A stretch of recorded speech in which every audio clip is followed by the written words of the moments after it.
All right, everyone. This is like the best 5 minutes of every year because everyone's at my mercy until we elect board chair. Welcome to our Monday, March 9th meeting. At the time is 6:31. I'll do a brief agenda review, and then Pat, if you don't mind walking us through a roll call. And we have community comments, and then we'll move in and elect board officers, so chair, vice chair, and clerk. What body is that? Sorry, thank you. This is this is the March 9th, 2026 meeting of the Mount Mansfield Unified Union School Board. Thank you, everyone, for joining. We will elect board officers, so chair, vice chair, and clerk, and then we'll, as part of the reorganization, talk about board committee membership. Later in the agenda, we have 2 monitoring reports, treatment of staff and treatment of students and parents, the module on policy governance, an update from me in the form of a report. We will be taking action to vote on the approval of the teacher collective bargaining agreement. There's the potential executive. And we have minutes to approve.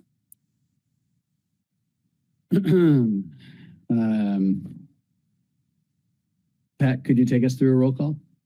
Sure. Hi, everyone. Tara Arneson. Present. Kevin Campbell. Present. Heather Chadwick. Here. Allison Conant. Stephen Diglio. Here. Edie Graining. Here. James Granzow. Susan Lillett. Here. Sandra Limoges. Here. Hal Magida. Here. Ethan Murray. I'm here. Stuart Morigeau. Was that yes? No. No. Katie Nelson. Here. Lisa Pollock. Present. Helen Stoddard. Here. And student reps. Eli Wimet. Here. And Jack Connell. Here. Thanks, everybody. Thank you, everyone. So we'll start the meeting with community comments. We'll start in the room and then look online. Do we have anyone in the room that wanted to participate? Okay. And online? Yes, please. Okay, Marshall, could you just introduce yourself with your town of residence? Yeah, thank you. My name is Marshall Paulson, and I am a resident of Richmond. Yeah. So, Marshall, we just have a disclaimer that I should have read before I asked you to introduce yourself. Community comments will be limited to no more than 3 minutes per person. The board requests that participants clearly state their name, place of residence, and the topic of the comment. The school board will take no action on items raised during community comments, and dialogue exchanges will be for clarification. Unless immediate attention is required, action by the school board may occur at a subsequent meeting. So go ahead, Marshall. Okay, thank you. Again, my name is Marshall Paulson. I am from Richmond, and tonight I'm wearing my Justice of the Peace hat. I've been a Justice of the Peace in Richmond for 30 years or so. And I've also have been the chairman of the BCA for 15 years or so. And I have been intimately involved in the voting process for a long time. And I appreciate a chance to speak tonight because I just wanted to pass along to the school district board that in the run-up to elections this year, I saw from the district a more active willingness to proactively try and work on the process of how the election happens than I have seen in the last 15 years combined. So I'm really here tonight to just say thank you to the district in general, and thank you to John Muldoon, Nora Pemberton, and John Malazzo in particular for their efforts to really try and make the voting process go as smoothly as it can. That hasn't always been the case in the past. So as a guy who's been through the wars on this a number of years, I just want to express appreciation for the efforts taken. Thank you. Thank you, Marshall. Anybody else for community comment? I'd like to, Tara Arneson, Richmond. I have an envelope here from our 7th graders at Camel's Hump Middle School. They wrote thank you cards to the board because February was Board Appreciation Month. My child delivered them. And now I'm bringing them as a parent to the board. I didn't open them. I don't know if it's my space to open them or if we should open them together. Everybody gets a card and opens it. Like 100 in there. So maybe I'll open the envelope and I'll pass it around to everybody. We can I'll try not to spend the thought like too. Well, well, you better start that. It's been with me forever. Dear Mr. Campbell, you're the best. Yeah. It really says, Dear Stuart. You're addressed. Are they just little people? Open them. It's all worse. I've also been called Stuart before. Oh, yeah, dear Allison. Have names on them? All right. Well, we can let those pass around and then redistribute for the right names if needed. So thank you, Tara, and thank you, 7th graders from Camel's Hump. Anybody else for public comment tonight?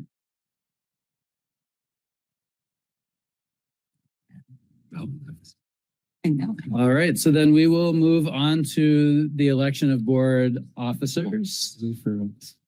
And so the way this works process-wise, I'll take nominations for a board chair. Then we'll get to voting to elect a board chair. And then after that point, the new board chair will take over the meeting. So are there any nominations for school board chair? Edie. I nominate Tara Arneson to be board chair for the next year. Okay. So we have a nomination for Tara Arneson. Is there a second to that nomination? I second. Okay. So I'm going to give that one to Heather. They're not needed for nominations. Oh, that's right. Thank you. Never mind, take it back. Send it. So process can go either way. We could go for additional nominations or we could just move to a vote. Unless there is an objection, we'll move to a vote on this nomination for Tara Arneson for board chair. Didn't have any discussion. Unless there's discussion first. I just want to say that Tara and I have been working really well together for the past number of years, but also specifically recently to prepare a smooth handoff. And I know that Tara is, well, she might tell me she's not willing. I guess she could say she's not, but I know she was willing as of a few minutes ago. And I'm looking forward to working under her leadership.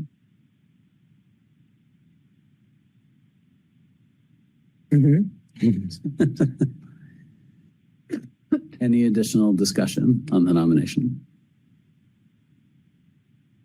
Nomination, but thank you to Edie for all the service she has done over, I don't even know how long.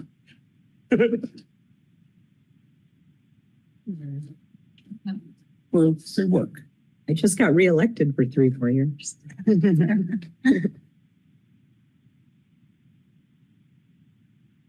So then we'll, absent an objection to it procedurally, we'll move to a vote on nomination of Tara for board chair. I'm going to do a roll call vote, right? All those in favor? All those in favor? Okay. Any opposed?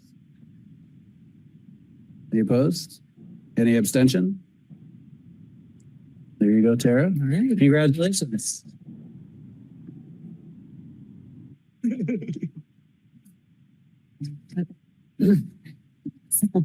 get to over.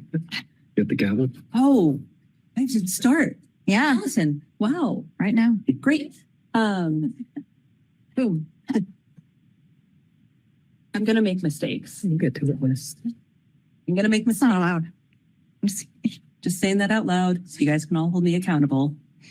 I'm flattered. I'm honored. I thank you. Are there any nominations for vice chair? I nominate Katie Nelson. I accept that nomination. I accept that nomination. Thank you. Discussion. Just from the past, and I think Katie, great. Thank you for accepting the nomination. I was reflecting on that slate of officers, and we've never had a chair and a vice chair from the same town. For a while, we had Andrew Pond. It would be impossible because Right. Right. but I think like traditionally we've tried to really have that, 5 towns, 1 heartbeat, even before that was a thing. Just to make sure that we're not when a topic or issue or situation comes up, we're not leaning any one way. We've tried our committee membership to have diverse membership as well. Probably more important there than chair and vice chair. But so I would just say like in order to keep that like multi-town representation intact, if there was anybody from that was also interested, like it would be good to if anybody was interested from a different town to be vice chair. But I'm not saying that I'm opposed to having you be the vice chair. It's just about thinking about the representation from the full district on our leadership team.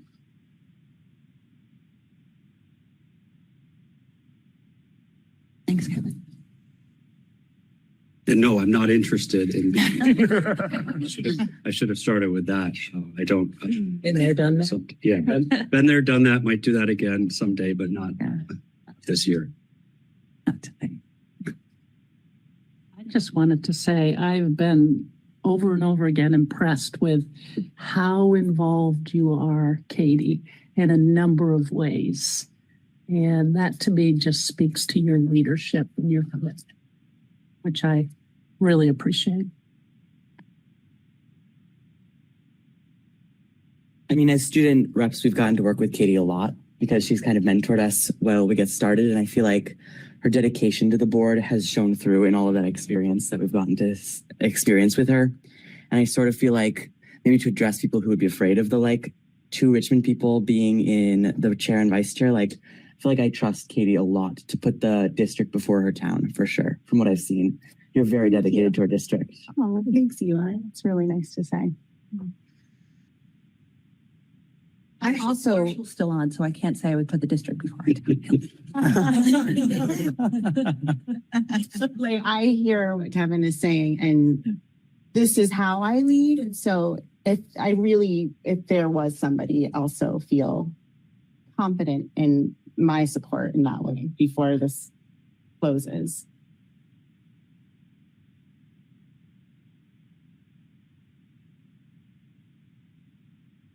Based on that discussion, are there any other nominations?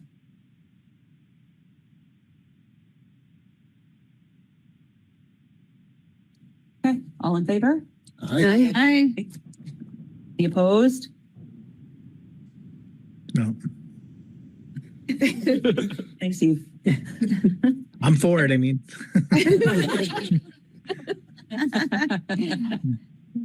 Abstentions? Great. Katie Nelson is our vice chairman. You. Oh, I know who cares. Speech. Well, I appreciate everybody. I do really love my work on the board. I feel like it really fulfills a passion in my life and a desire to serve, and something that was missing for a while before I was able to have this role. So I'm grateful for it, and thank you for your support. Nominations for clerk. Be great to have somebody not from Richmond. Yeah.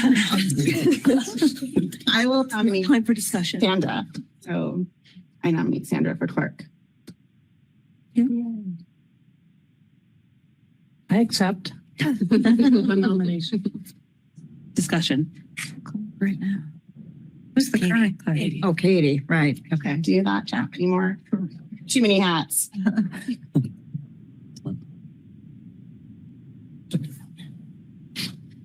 You need confirmation that Sandra's not from Richmond?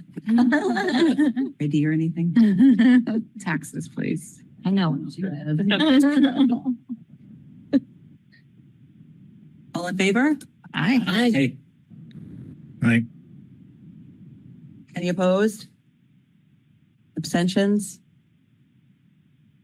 Sandra's our new clerk. Congratulations. That's a good question. Yes. Just because I think it's really good point that Kevin brought up in just terms of like the towns and my understanding that my perspective is, yes, I'm a representative of Huntington, but I'm here for the entire district. I think that everyone sits in that place, but I guess like just maybe some clarifying, like how does that play out generally? Like, I mean, I don't sit here thinking we're like trying to like advocate for one town getting something over another. But Kevin, you bring up a really good point, like just having that sort of breakout of town representation. Yes, Kevin. early on, when we had one additional school in the district, right? It meant different things to different people, depending on where you were, what area you were from, right? Yeah.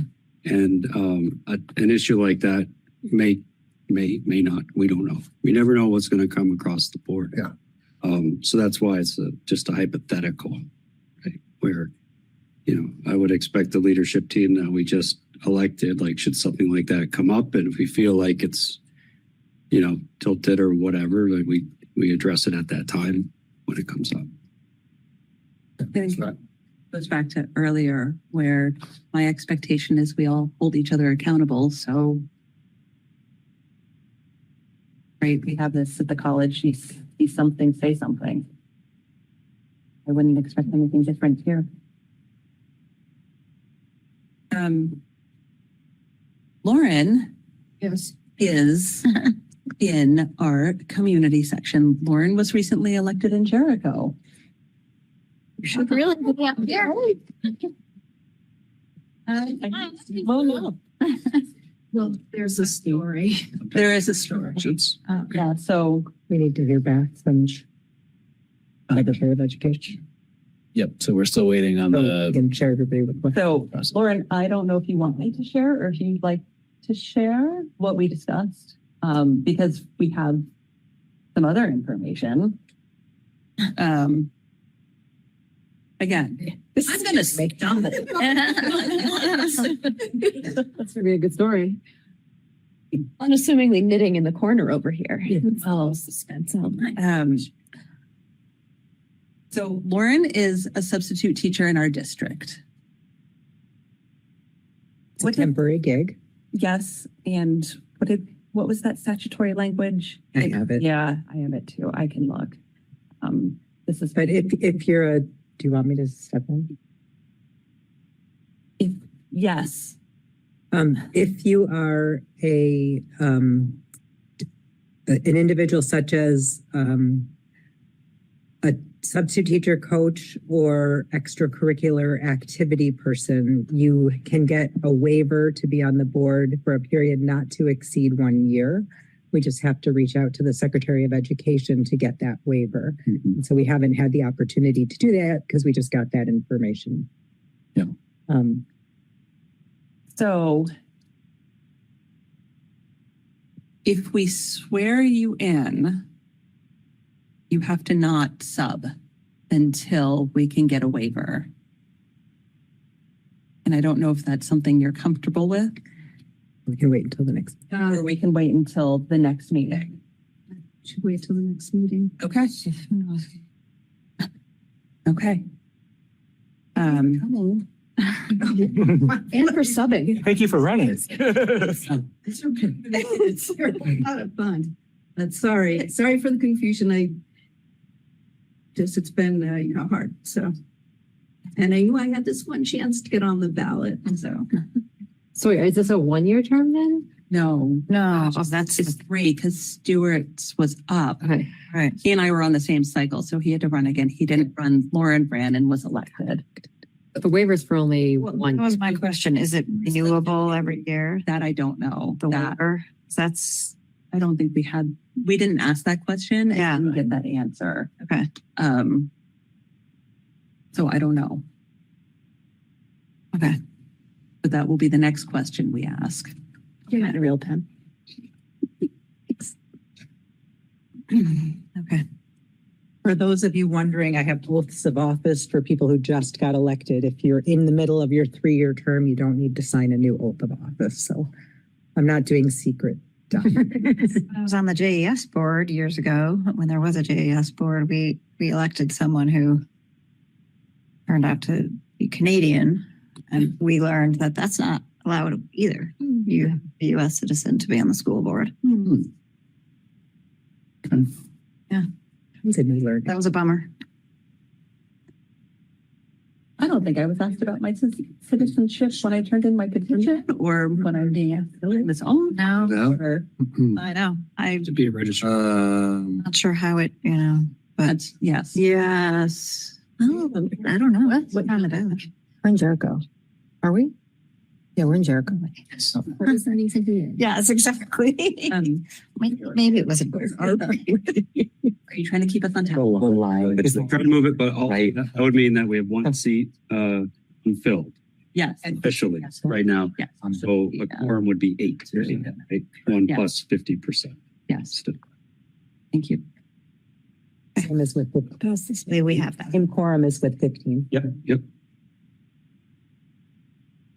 Hang in there. If we lose one more, then our quorum.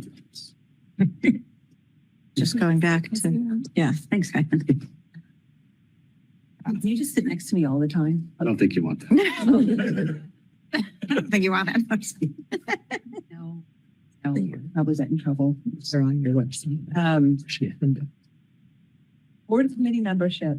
In years past, and I've really appreciated the way you've done this. Can you email me what committee you'd like to be on? Because then I can put it together and then send it out to everybody. And then let me just double check when the committees are meeting again. Just changes, Tara? If we just want to stay put, I want to hear from everybody where you'd like to be. Okay. Yeah. And whether you want to be a full member or an alternate. Because then I can collate it and plug it in. And then when the committees meet for the first time, they will reorganize, choose a chair, and then you can choose your own meeting cadence, right? Whether that's Mondays at 8 a.m. or Wednesdays at noon or Fridays at 5. I will leave that up to the committees. Can we choose one committee and then do you also choose an alternate? Sure. I don't know. Your preference. My first time. I'm here for all 3 if you'd like. Tell me what you want from me. So just one is what we're really signed up for? We need you to serve on one. On one. One. At least one. One. Yep. I've been on one and an alternate on all the others. I have been on more than one. It depends on what's going on. Okay. So it's how much time you have, how much interest you have, how the committees work with your schedule. I was a full member on 2. When you're a working parent of kids who play travel sports, I don't recommend that. The full membership and alternatives seem to work out for me personally. But please email me.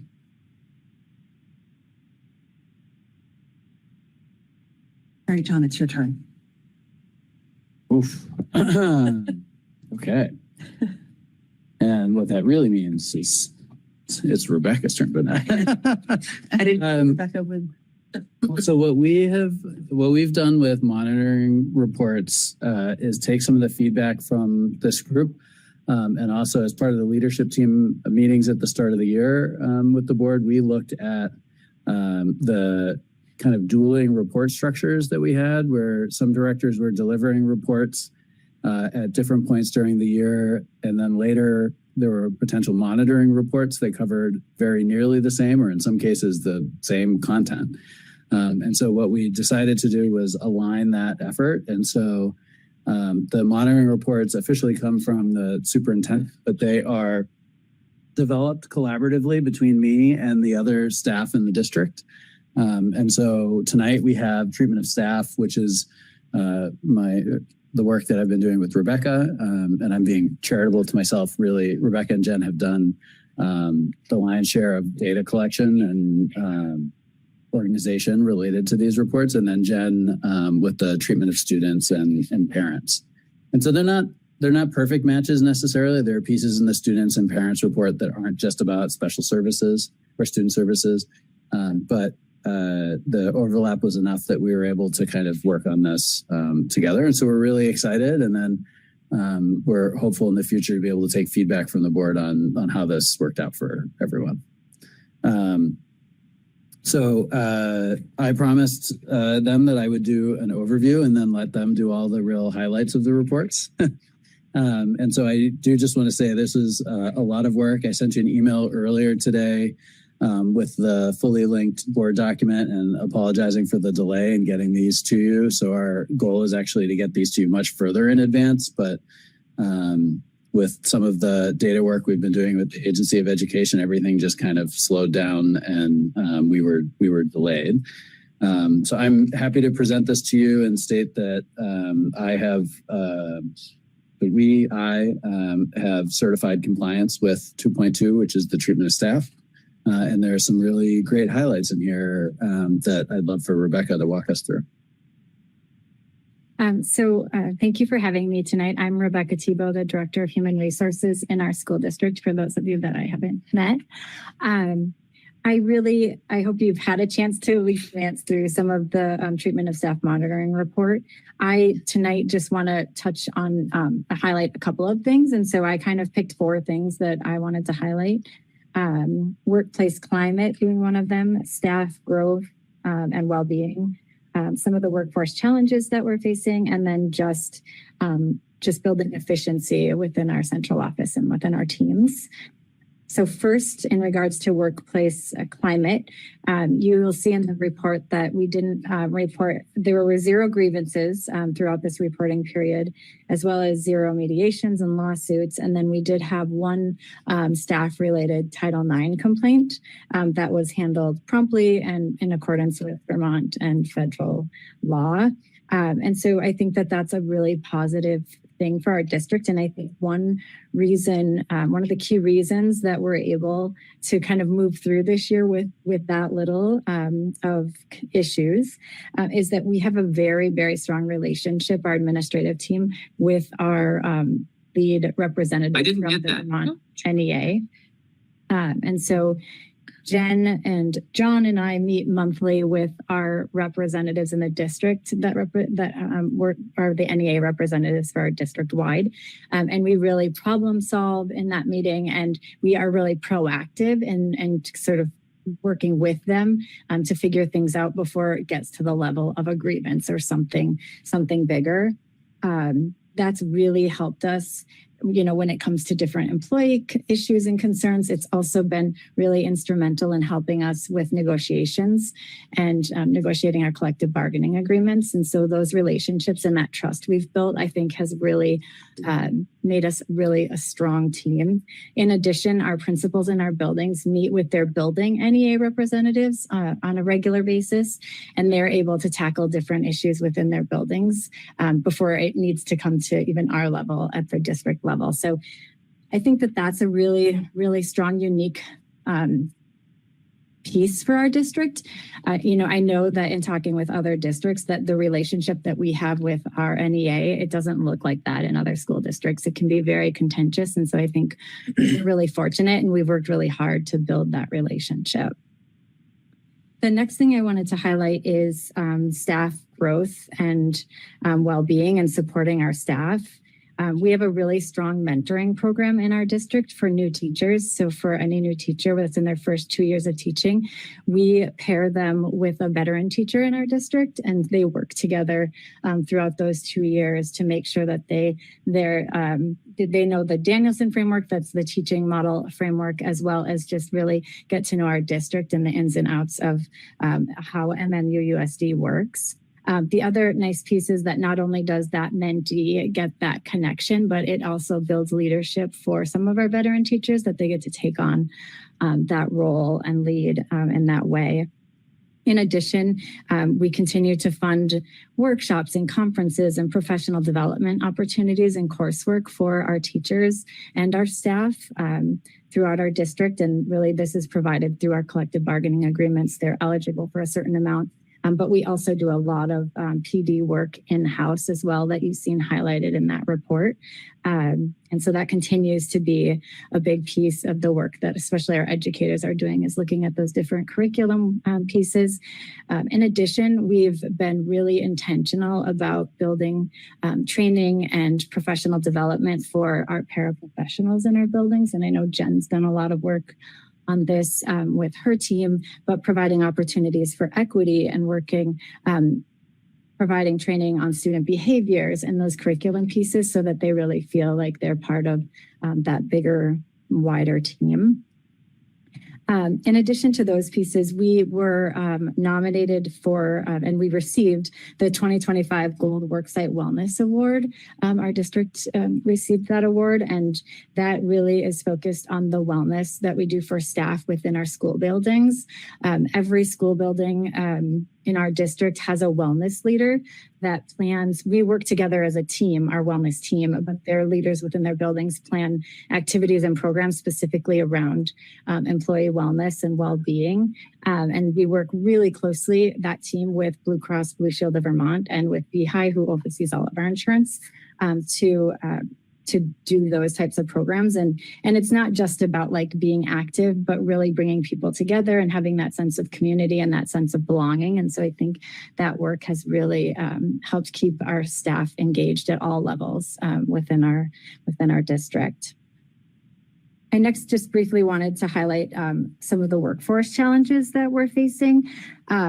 Really, the big piece is recruiting for some of the hard to fill positions. And we just got out of our HR board committee meeting and talked about some of this, but specifically our transportation staff, hiring and retaining bus drivers and mechanics has been a really big challenge. And so we are working with the NEA to address that. And so hopefully you'll see more on that coming soon, but it is something that's at the top of our mind with other districts really bumping pay and us just needing to be more competitive in that arena. In addition, just in general, looking at our pay and a variety of positions and just making sure that we are competitive with what we're offering in pay and in benefits, and also, staying in line with our budget and keeping all of those things in mind as we move forward. And then you're all aware of the rising health insurance costs and how much that impacts our budget. A huge chunk of our budget, as you know, is salary and benefits. And so we just have so little control over that health insurance piece. So that continues to be a challenge. We have in our district, and working with Blue Cross Blue Shield of Vermont, we have been trying to communicate with staff to help them make more informed decisions, like deciding where you're actually going to go for procedure matters, and really trying to bring more transparency to some of that work and to some of those pieces. So that's a work in progress. Lastly, I just wanted to talk about our central office and our staff and our team there. And we've been doing a lot of work within our office and within HR systems to really be efficient and to move things forward within how we do our day-to-day. And so we have fully implemented a record system, which is all online files for all of our staff. And it integrates with our applicant tracking, so our recruitment software. And so it's all streamlined now. So it's a huge savings and very efficient. And it makes it easier for everyone, including candidates when they're applying and then when we're going in to hire people. So it all does work really nicely and fit hand in hand. The other piece is we just implemented a professional learning system, which made all of our professional development approvals and requests all digital. And again, it connects to the other systems that we work with. And tied to that, we implemented a new evaluation system that is all digital. So we're really moving a lot of these pieces that were sort of inconsistent in the district and trying to make them more consistent so that if you're in a different building, it still looks the same as if you were in any building within our district. We are currently working on updating all of our required annual trainings that all staff need to complete and doing those in-house and creating those videos. So that should streamline that process as well. I know that our staff, that's one of the things that they dislike the most, even though they do a great job at getting it done. It just takes a lot of time. And so we're trying to make that more efficient and really stick to what they need to know. And then just in general, like probably every workplace is figuring out AI and how we utilize AI to really be more efficient in what we do every day. And so we're working on that as well as a team within our staff, within our office. And we have a great central office team. I think we've really worked hard to make sure that people are doing things that they love and that they're doing things that they're strong at and that they have those strengths in and trying to shift some of the work where it makes sense within our office. And so we continue to refine that work as well. So in closing, those are some of the highlights that I just wanted to kind of pick out from that report. But I am really, I feel really fortunate to work for this district. I think that we have really passionate educators, and I think we have people who really, really care about being here and are here for students. They really are very student-centered, and I think we're really, really lucky to have all the staff that we have. And my job is to just continue to support them and to help make it a great place to be. So thank you, all of you, for all the work that you do as well to help support all of our staff. Do you have anything else to add before I go to the question? That was great. I would just emphasize, to me, when I read a monitoring report about something like this, it can be so nuanced, right? And I always like to separate when we're talking about the things that help us get to the positive places from the actual positive places themselves. And so we have a great organizational culture. We've got really great retention. The collective bargaining agreement that we've reached, and we'll talk about later, I think is a sign of that, as is the low number or zero number of grievances and lawsuits and those pieces. And I think we get there through the thoughtful actions that are partially spelled out in the report, but really just kind of are part of who we are as a district. The collaboration with the association, the fact that we do such a great job with both job embedded PD, like with coaches and what we sponsor here, but also supporting people to go out and learn. So this is super thankful for Rebecca and her leadership in this area and all the work that happens across the district. Questions for Rebecca? I just want to, I appreciate the report. I appreciate the way that you highlighted how we recognize our staff internally. And you didn't need to show the external ways that we recognize our staff also. Outstanding Teacher of the Year, we always have nominations, but because we do so much internally that you probably didn't even it's an afterthought because other people are doing that. And it's lovely when our staff gets recognized externally too, and we do make those nominations. But that was my interpretation of what I read as we're talking about both interpretation and report. So I always like to ask, if you had a magic wand and there's something that isn't going as well as you would like, or something that you wish could change, I mean, right now, I think the biggest piece is the recruitment for our transportation department, right? Yeah. They were just day to day. It's a daily stressor. Absolutely. Yeah. And so just getting them the support that they need. I don't think we can do that quite fast enough. So Yeah. we're really working hard at it though. And I think we have a lot of support with all of you and with that team as well. So I think that's the biggest right now. And of course, like if we had a budget to support everything we wanted to do, that would be amazing, right? But, But I think that we're really fortunate, and I think that we're really smart about utilizing the resources that we do have and being creative in how we do that. Yes, Kevin. I guess, is it to you both? Sure. Yeah. Like earlier today, you Yes. were behind you. I echo everything that has been said. Also, maybe this will be more critical, but I like as I read through it, I see all the things that we've done. But what I was hoping to also get is, and here's the response from our staff. Like you don't have like in my job, it's called voice of employee, like this, an annual or, some kind of data from the staff that says all of this is working, or, hey, all the stuff you're doing in professional development looks good, but in reality, here's some comments on how to improve it. So you might get that feedback from people, but we don't see it coming. I don't see it coming through in the report to like reinforce the fact that this is working. Yeah. I'll just say, so this is something that we've actually been talking a lot about as a leadership team, is we have volumes of student data, and we elicit and collect lots of data from students when it comes to pieces like this about how they feel and their belonging, and do they have someone to go to if they need help, and kind of all of those pieces. We don't have those mechanisms set up currently for staff. And quite frankly, also not for parents. And so those are opportunities for us that as we come up with our next multi-year plan, which we're doing right now, that we need to address. So I appreciate you calling it out. You're right on the money, Kevin. Also, the other thing I noticed, like at the end of your report, you brought up some other things that you've been working on, like efficiencies within the HR office and treatment staff through like bargaining and that kind of thing.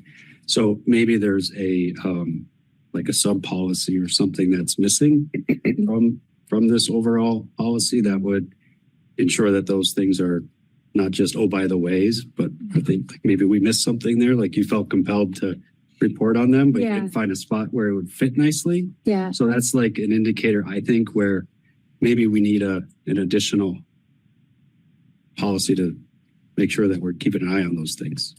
Possibly. I think that the treatment of staff was what it was, and I'm here as kind of getting to know all of you and you getting to know me and just bringing some more information, but totally see where you're coming from with that. And then, okay, so it's like two reports. I got that. So the other thing, speaking of AI, and this is more of a comment for the board.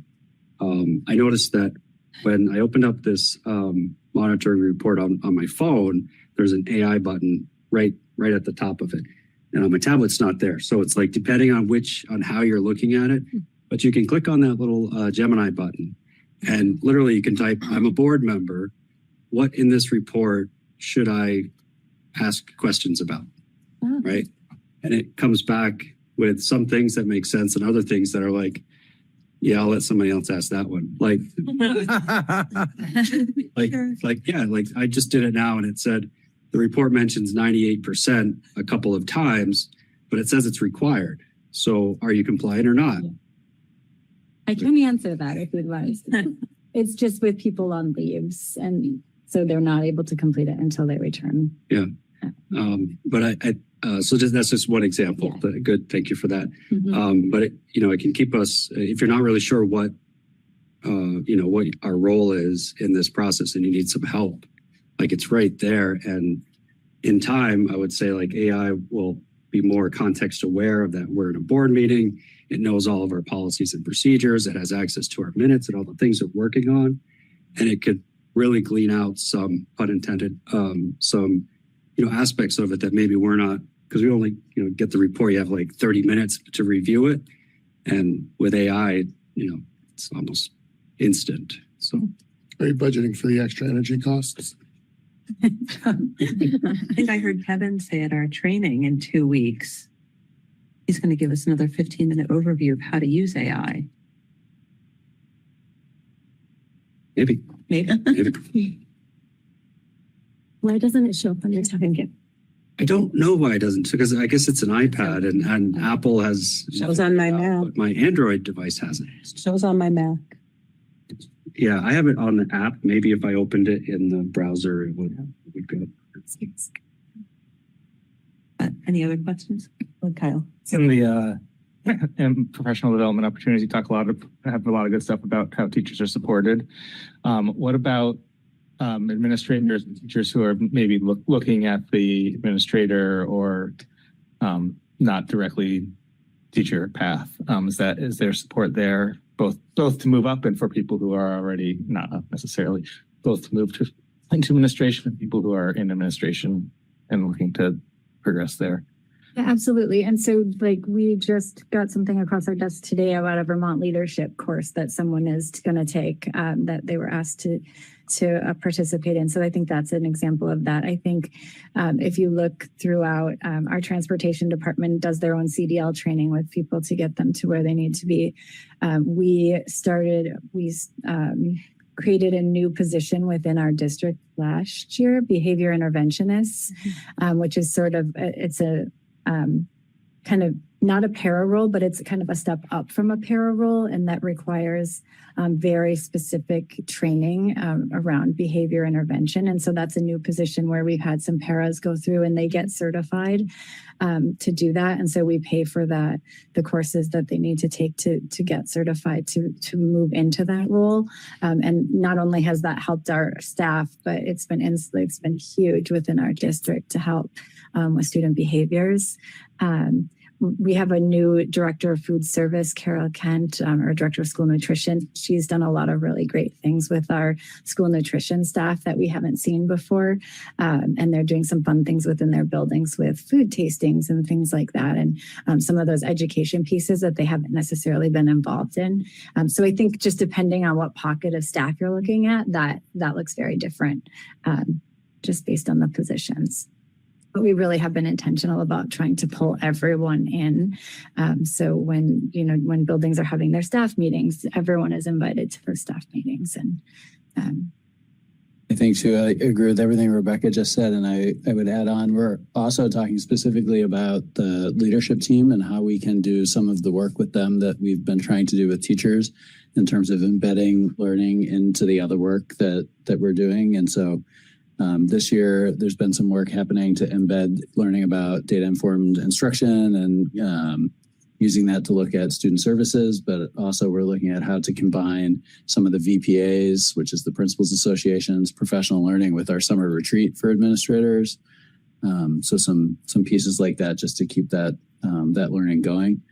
Erin Tinty, who hasn't been to a board meeting, but she's the executive director for CVED, which is our regional group for professional development. She's also been helping us out with some of the instructional coaches and curriculum teams that work in the district this year. She is actually working with superintendents to relaunch their administrator and leadership training programs at CVED across the region. And so I'm hopeful that we'll have a cohort of both sitting administrators and leaders, but also aspiring or people who aspire to those roles that will attend next year. To build a bench. Yep, exactly. Yes, I just have one more thing. We're looking at doing this annually now. I appreciate the data, the 98%, the different information, and I think that as we continue to look at this further, it would be helpful to have that more, right? So to have, when we're talking about supervision and evaluation, 100% of our staff is evaluated annually or whatever that number is. I don't know how hard it is for you to get that information, but I think knowing that for us is helpful, but also knowing it for you. If, one district is at 70% and another, or district, one school and another school is at 100%, that's, I guess, helpful for you. So, but just a little more data would make it a stronger report. Does everybody get evaluated every year? Like, is it the principal who then evaluates everybody in the building? It should be. Okay. And I think that when COVID happened, all supervision and evaluation was very, very complicated, and it sort of took the back seat to everything else. And so it's taken us a long time to get back to doing that. Sure. And however, implementing this new system, I think we'll be in such a better place. The other piece is that support staff had in their collective bargaining agreement that it was the not hope, but something along those lines that they would be evaluated by a date. And that got changed in this last agreement to say that they will be evaluated. Mm-hmm. And so I think, yes, we should be at 100% compliance with that moving forward. But I do think the consistency with this new format will be vital in that piece, Tara. Thank you. Moving on to 2.1. No, I have to vote. Oh, I have to accept. I need like a bingo card or something to tell me what I'm supposed to do and when I'm supposed to do it. You have me and Kevin on either side. But Kevin said he won't sit next to me after today. He's getting in trouble. Needs preferential seating. Make a motion to accept the monitoring report 2.1 treatment of staff. Seconded. It's 2.2. Now we can discuss it. Yeah, 2.2. 2.2, sorry. Now we can discuss. We can discuss it. Do you have anything else you want to add? Yes.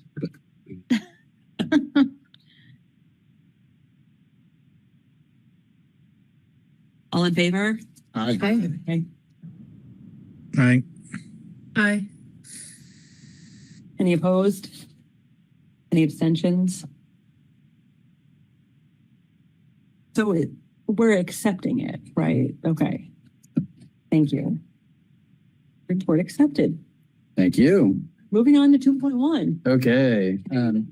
You can even move to accept it and then have a discussion. That's true. Oh my gosh. You make me a cheat sheet. That's a good idea, actually. Can I get a motion? I move that we accept monitoring report 2.1 treatment of students and parents and guardians. Second. Discussion. All right. All right. So Jen, we're up. As I mentioned earlier, we have a wealth more data related to students, and so that will play out in this report itself. I think I will cut to the chase and say that in this report, we're certifying compliance with the exception of several areas, and we're also presenting a plan to remediate those areas. And so this is likely not a surprise if you were present when we submitted the the monitoring report about student learning earlier in the year. We talked a lot about equity gaps that we have across the district, especially the difference in achievement between students who are on an individual education plan and those who are not. And so you will see in this report that there's data referencing that. There's also some other kind of key places here where we've identified some work to do as a district. And I'll let Jen kind of highlight those for you. What you will also notice, and I'll just call out as a trend before Jen takes over, is that we're also referencing not just the previous monitoring reports, but also the report I gave the board on the data from the community questionnaire and all the listening sessions in the fall and early winter, because some of them were directly applicable to parts of this monitoring report. So did I cue you up okay, Jen? Wonderful. Thank you. Thanks for having me. I'm Jen Cote, I'm the Director of Special Services.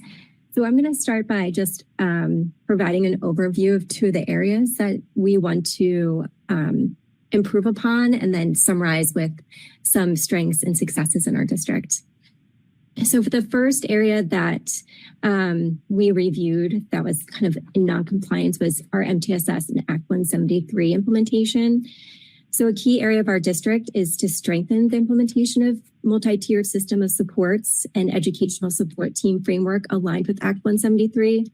While strong interventions and student supports are occurring within individual schools, our recent review identified the need for a more cohesive and clearly defined district-wide structure. Currently, many schools are implementing effective problem-solving processes, such as professional learning communities and building-level intervention teams. However, these systems have developed somewhat independently across schools. As a result, processes such as how students are identified for support, how interventions are documented, the resources used for interventions, and how teams collaborate can vary from building to building. By establishing a unified MTSS and EST framework, this will support our district with creating common expectations and shared practices so that all students receive equitable access to supports regardless of the school they attend. This will ensure that early intervention systems are clearly defined and consistently implemented, allowing educators to identify student needs earlier and provide targeted supports before challenges become more significant. Strengthen the role of educational support teams will allow for clear protocols for reviewing student data, coordinating interventions, and engaging both general and special educators in collaborative problem solving. And it will also support consistent data-driven decision-making by establishing common practices for collecting, reviewing, and monitoring student progress data. And ultimately, it'll support reducing unnecessary referrals for special education by ensuring strong general education supports are in place. Our next steps to do this work include developing common district definitions for key MTSS terms and structures, identify and adopt common resources for interventions and assessment practices across schools, collect data on the level of training staff have received related to intervention practices and MTSS implementation, develop common district templates for intervention plans, collecting and analyzing student data, documentation of MTSS process, and provide professional development for staff to ensure a shared understanding of MTSS. The implementation of Act 173 is a priority for our district because it focuses on improving student outcomes for all students by strengthening instruction and systems of supports in every classroom. Our district and building administrators are working together to develop a strategic plan for upcoming school year and for future years that will further define and strengthen MTSS systems to ensure all students receive the interventions they need to succeed. And then our second area of non-compliance is just gaps in our service delivery model. Across our district and state, there's a notable trend in the number of students being identified with autism spectrum disorder. And it's important for us to ensure students identified with disabilities, including those students with autism, that they have access to appropriate instruction and supports and services across our district to ensure their needs are met. So the next steps to support and strengthen our service delivery model is to complete a needs assessment to determine what's missing from our current service delivery model, continue to develop specific instructional models using evidence-based practices aligned with academic, social, emotional, and functional life skills goals, specifically for students with autism. Continue to strengthen our collaboration among general educators, special educators, related service providers, and families to design individualized programming. Continue to use data to guide placement, monitor progress, and continue to examine and refine our programming and interventions. Adapt classrooms and sensory environments and train staff in evidence-based sensory strategies that support engagement and regulation, and then include parents and families in the conversation. My plan is to complete this needs assessment this spring and be able to identify next steps for strengthening our service delivery model. And then just to end with some celebrations, I think you all have been involved in our early childhood programming conversation. So it's really exciting that we are able to increase the number of students who will be able to attend our preschool next year. Currently, we have 131 students in our programming, and we're looking at having around 175 students next year, which we're really excited to welcome those students and families into our buildings. Our IEP graduation rate currently stands at 96.3%, and this exceeds the state target by 15%. We continue to maintain connection and a sense of belonging for students. Our inclusive placement rates exceed both state and national benchmarks, meaning that students with disabilities in our district are learning alongside their peers in general education settings at very high rates. These outcomes are made possible by exceptionally dedicated staff who provide a wide range of supports and services. And this includes our 2 alternative programs, our BCBA model, both of which supports behavioral needs and a full continuum of services, including related services. Another area I want to highlight is earlier in this school year, we were identified as having significant disproportionality in our data because students in the white race ethnicity group were 5.68 times as likely as students in other race ethnicity groups to receive special education services. We talked with the state and we gathered that data, and our district staff actually did their own data take, comparing some of our databases. And we were able to compile that data and share it with the state, and they did their own internal review. And they found that our number dropped, our ratio dropped from 5.68% 5.68 to 1.07, which is well below the threshold and very close to the ideal ratio of 1.0. So we were not found to be significantly disproportionate in our data, and that's a huge celebration. And then the last thing, I'm like almost hesitant to say it, but I guess this isn't really what I'll talk about later. We've had 0 administrative complaints with the AOE, and I just think that's a testament to our collaborative relationships with families and our commitment to resolving kind of concerns in a proactive manner. Thank you. Thank you, Jen. Thank you. I will just say, so like Rebecca, Jen has done an incredible amount of work, not just getting this report together, but getting the pieces in place so that we can actually present this data and to be able to draw accurate conclusions from it. And then also to be able to move across the district in response to it. So I think our ability to do that work is a huge credit to her leadership in this department. Her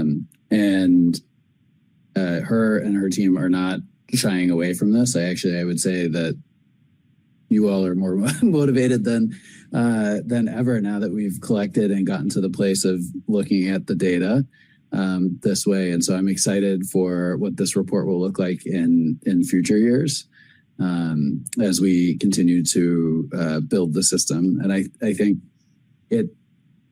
there can be multiple truths in this report, and there's a lot that's identified in this report for us to work on that we have to work on for kids.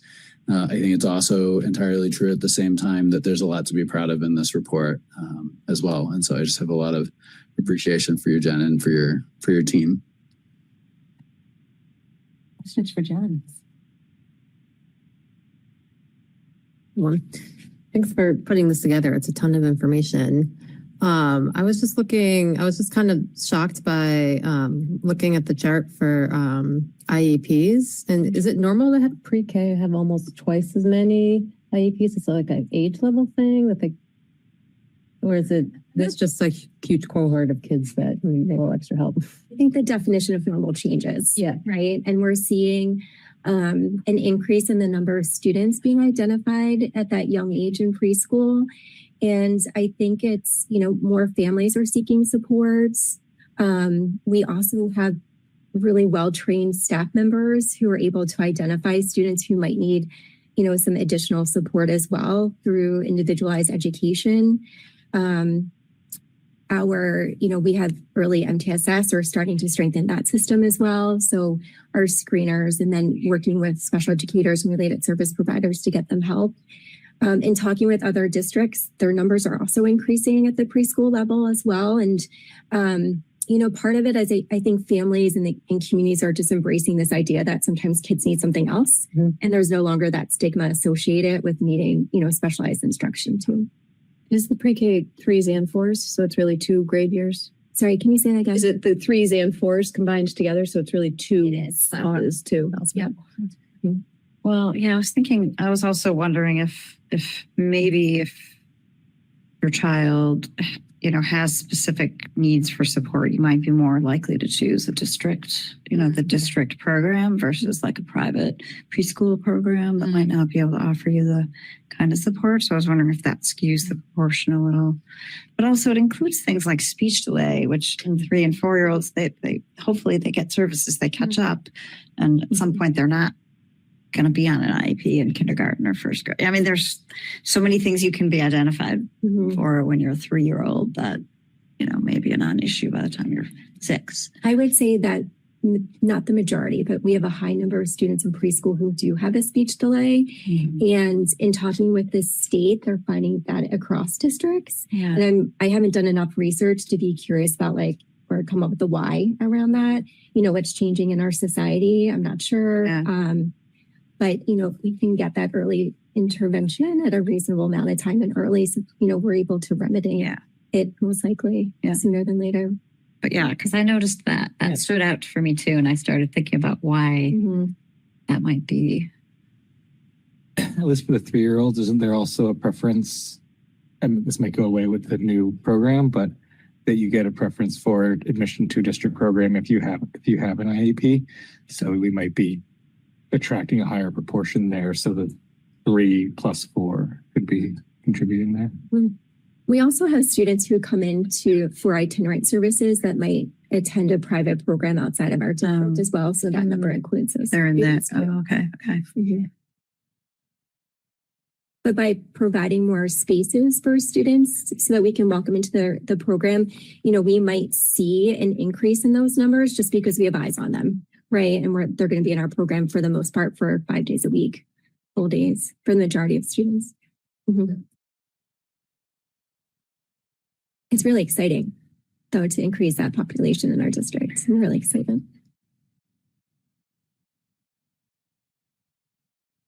So I guess I continue to be struck by the fact that the number of students on IEPs continues to grow. And I know it's not just in Vermont, but I know that Vermont is an outlier compared to the rest of the country. And I don't know if you have any insight into that. I don't know if there's anything with Act 173 that, I'm not even sure how to ask, but I just know that I can't not ask, right? Something I think about all the time, right? Because our child count continues to increase, as seen in the data. And I do think part of it is this opportunity we have to strengthen our MTSS system and, identify those unified interventions that we're able to implement across our districts, and just people's understanding of MTSS and their role in the system of support. So, over the next couple of years, that's going to be a priority for us. And I'm hopeful that we'll see a decline in some of those referrals that we're getting and some of the students that are identified for specialized instruction. Yeah. But so what you're saying is the more we implement MTSS with fidelity, the more students will come off of the programs because they're getting the support. Okay. And are we seeing that? Not yet. Okay. Not yet. I think this actually goes back to the biggest area of growth for us. I think that Jen and I would point out in the report is the, kind of systematic implementation of Act 173's requirements, including reducing access or reducing barriers to access for, non-special education interventions for kiddos. And I think, this is all hand in glove. The pre-K expansion is going to support this tremendously, as is that work at the systems level. So. It's a great segue to my question. The MTSS work to be done, as outlined, just seems like a monumental task. And I'm wondering how we can support or what specific things you might need from the board to help facilitate that. Yeah, that's a good question. I just wonder what everyone's level of understanding around MTSS is. And so maybe the first thing that we could provide support, which is essentially you would be able to provide us with support, is to also deepening your understanding of what MTSS and the implementation of Act 173 looks like. I would actually pull at that thread and say that that this is really so take the specificity of like Act 173 out of it, right? This is a community issue for us. So there's a linkage here to the findings from the community questionnaire and the listening sessions at the start of the year. The community has a lot of trust in the individuals in our schools and the people that they can approach and ask and talk things out with. But they have a very high level of difficulty finding information about and navigating our student support systems. And so I think that's like the other side of this coin in terms of board support. I think really in terms of community support, the community was very clear that they don't understand the system and how it works. And so part of what Jen and I have written into this report is really not just doing the work, but making sure we're doing this very public facing side of the work so that families and the community at large know what we offer for support services and how to access it. And something we started to do is just really identify what our systems of supports are in like the specialized instruction world. And then as we kind of define MTSS in our buildings, add on to that continuum of supports. And I think it's important, to share that information with all you, but also our community. So when families do have students who are struggling, right, they know what kind of those next steps should look like. I was wondering about, so I noticed that I know we have the in-house alternative programs, which is so awesome. And we're lucky. We should all be really proud of that because there are bigger districts there are other districts that really could use them that don't have them. Which I see in my professional life a lot. But I was wondering, so I noticed that Elevate has a capacity of 6, but is currently serving 9. Yeah. And I don't know what the capacity of Evolve is, but there's 10 students in there right now. So the report that you have has been revised. Oh, okay. Yeah. So not the most recent one. Yeah, this is actually, that's true. This is not the one that. So Elevate has 9 students right now, Okay. but they'd have the capacity, I would say, between 10 and 12 students. Okay. It really depends on the dynamic. Yeah, of course. Yeah. But right now they have 9. That seems to be a good fit for the current So I guess students. that was my question was is there, I know this fluctuates, but is there demand for, is there demand for more? Are there kids waiting that maybe could be served in-house that are now either in an out-of-district placement because there's no capacity in-house or, that's the first question. And then the second question is, is there the ability to grow the programs?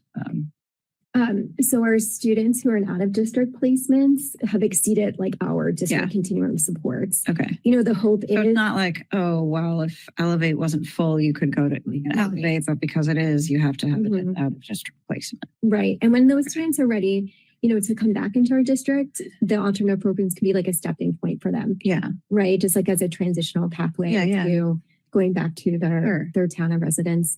Do we have capacity to increase the number of students? Well, is there a need? Do you notice an ongoing need? Do you wish they could be bigger, but they're just in capacity? So right now we don't have a wait list generated for students, but we are having some conversations with teams about, I wonder what this would look like for that student to be part of this program. We've created a process for teams to use to make that decision, and along with administrators and the teachers and the special educators to move through that process. We can always expand capacity, right? I feel like we have the resources to do that. That's good. Yeah, that was the second part of my question. So I think that I spoke to one of the groups of students identified with autism spectrum disorder. I think that's an area of growth for us because, you know, their learning profile doesn't really match students in Team Elevate and Team Evolve. So I think we definitely need something else. And that's part of the needs assessment that we'll be doing this spring. Thanks. Yeah, thank you. It's a great question. I have a question and a few comments. First of all, John, I just want to applaud you again for doing such an extensive listening session that really identified some of these key issues that now the two of you and your team are working on. I mean, that's fantastic. So I'm just thrilled by that. And one thing I would appreciate as well is more data, you know, just on how, yes, these are the services we offer, yet how are students responding? What are parent caregivers saying, et cetera, that sort of thing.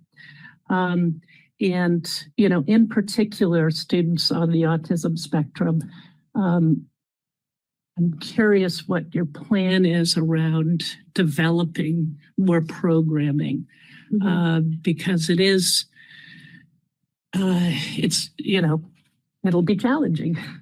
Yeah. And just what your plan is, how you're going to move forward, including the community, other professionals, other districts that may have some specialized programming. Right. Well, the first step, like I'm kind of like a methodical thinker. So like the first step would be to complete the needs assessment to really identify what those specific details are that we're missing in terms of the gaps of services. I'm a resident of South Burlington, and so I've been talking to some of the special educators in that district, and they have some programming for students as well. So I'm hoping to go and visit them. Good. And then hopefully, you know, gather that information. And also I would love to survey families, right? Just to kind of get their thoughts. I know that through John's listening conversations, he did get some information, but I'd love to hear specific information from families, whether it's a forum or inviting them in for just like coffee and conversation, and then hopefully formulate some plans and next steps from gathering that information. I think it's great that you're going to, you know, reach out to other districts. And I would also encourage Howard Center, which has had some very specialized programming for years.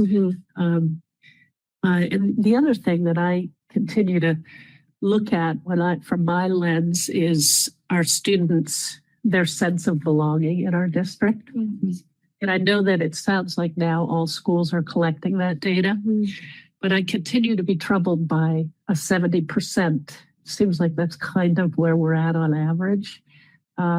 So, and I know that's certainly part of our goals are, you know, promote inclusion and belonging, support student wellness, et cetera. So I would love to hear more about that in the future. And I know that doesn't sit with you. I feel that way in all the reports from principals, et cetera, and continue to ask that. But I want to know more about what are we doing and how are our students responding when we implement advisory or whatever.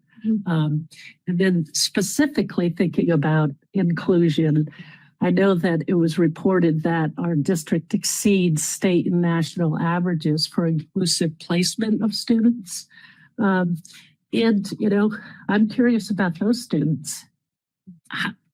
Are they happy to be in inclusive environments, or is it challenging? Especially that piece of belonging, because I know, you know, it's not always the case.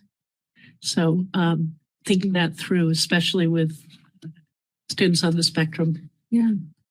Really good thoughts. Yeah. Thank you. Yeah. Thank you. I'll definitely consider putting more information into the report, but also you're making my mind turn. So thank you. Good. Yeah, thank you. That's great. Piggybacking off something Sandra said, this is really, really comprehensive. I very much appreciate it, and there's a lot of good work here. It seems like a lot of the places where we're non-compliant were found by the listening session, which is to all your credits.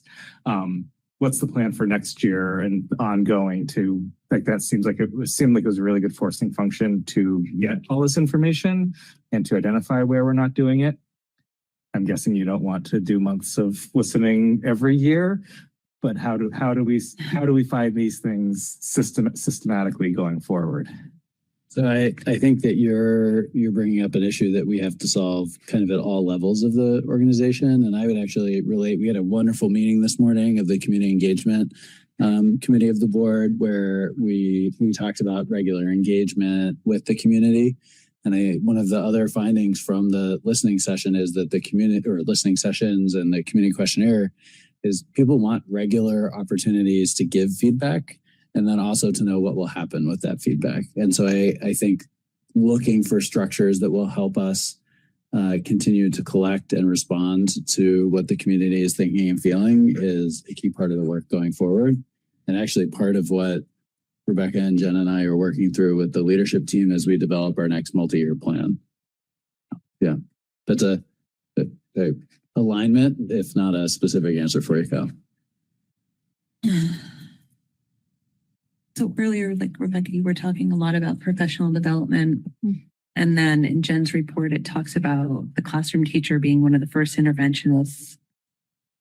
I'm curious about how our teachers are trained to work with neurodivergent students, right? I know we talk about MTSS and UDL and like how are those different learning styles incorporated in the classroom? And I'm just wondering like what kind of professional development do our teachers have so that they can incorporate those students? Yeah. We continue to consult with Joelle Van Lent. So each building has 3 consultations a year, Joelle, that they can use either students or just kind of like for the larger group. Many of our teachers, you know, they sign up for workshops that support them with learning a little bit more about neurodivergent learners. Last year, we did a district-wide, actually, training with All Brains Belong around neurodiversity. I do think it's an area of growth, and it's something that I think about all the time, right? I mean, I'm in the business to think about all the time. But I would love to see more opportunities for district-wide training and professional development around neurodiversity, especially since more and more students and families, I would say, you know, members of families are identifying as being neurodiverse, right? So I think any kind of training and support will be beneficial as our students change and our community changes. You're already looping Scott into all of that, right? How do we design our curriculum? It's great. Thank you. Thank you. Any other discussion? Good. I'll be quick. Try to be quick. Take your time. There's one section here around. I didn't think he was going to ask me a question tonight. It's coming. Fly hast. Number 8, policies make significant decisions impacting students, parents, guardians, community without seeking and considering their input. And that's written in the reverse, right? Don't do that without first seeking input. So I thought maybe we would have talked a little bit in there around how the preschool RFP was handled, but it might have, we already covered that one, I think, already. Yes, no, you're right. That it would have, yeah. Okay. And then on the items where you see non-compliance that came out of the engagements that you did, the dates are a little like squishy, seasonal, I guess. Fall next year, and I was wondering, you have like a plan to complete them, and can it be done in some of those, which I think would be better if they were completed before the start of the school year, in particular like employee handbook, those types of things. I'm not sure if fall meant before the start of school or fall meant before December 21st. Yeah, no, so I mean, I'll be honest with that. It's vague on purpose. Our goal is to get as much of that done before the start of the year as possible. And I think some things are more important to be done before kids and faculty come back than other things.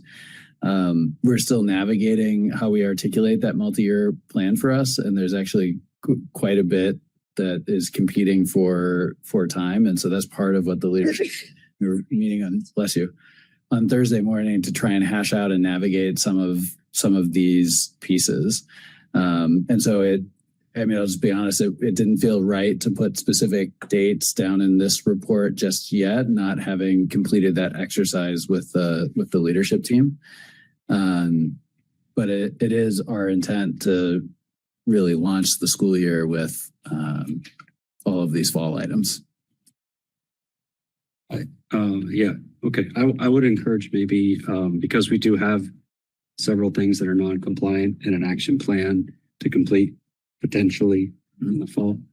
Maybe we can have a update to this report in the fall, where those updates could be just those incremental things could be shared, not a full report, but just on those things where you have. Or the superintendent's report, maybe?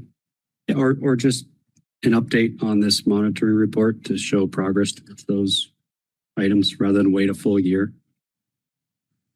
It's great because I was going to bring up, how do we want to go about accepting a partially compliant report? So that's an answer to an unasked question.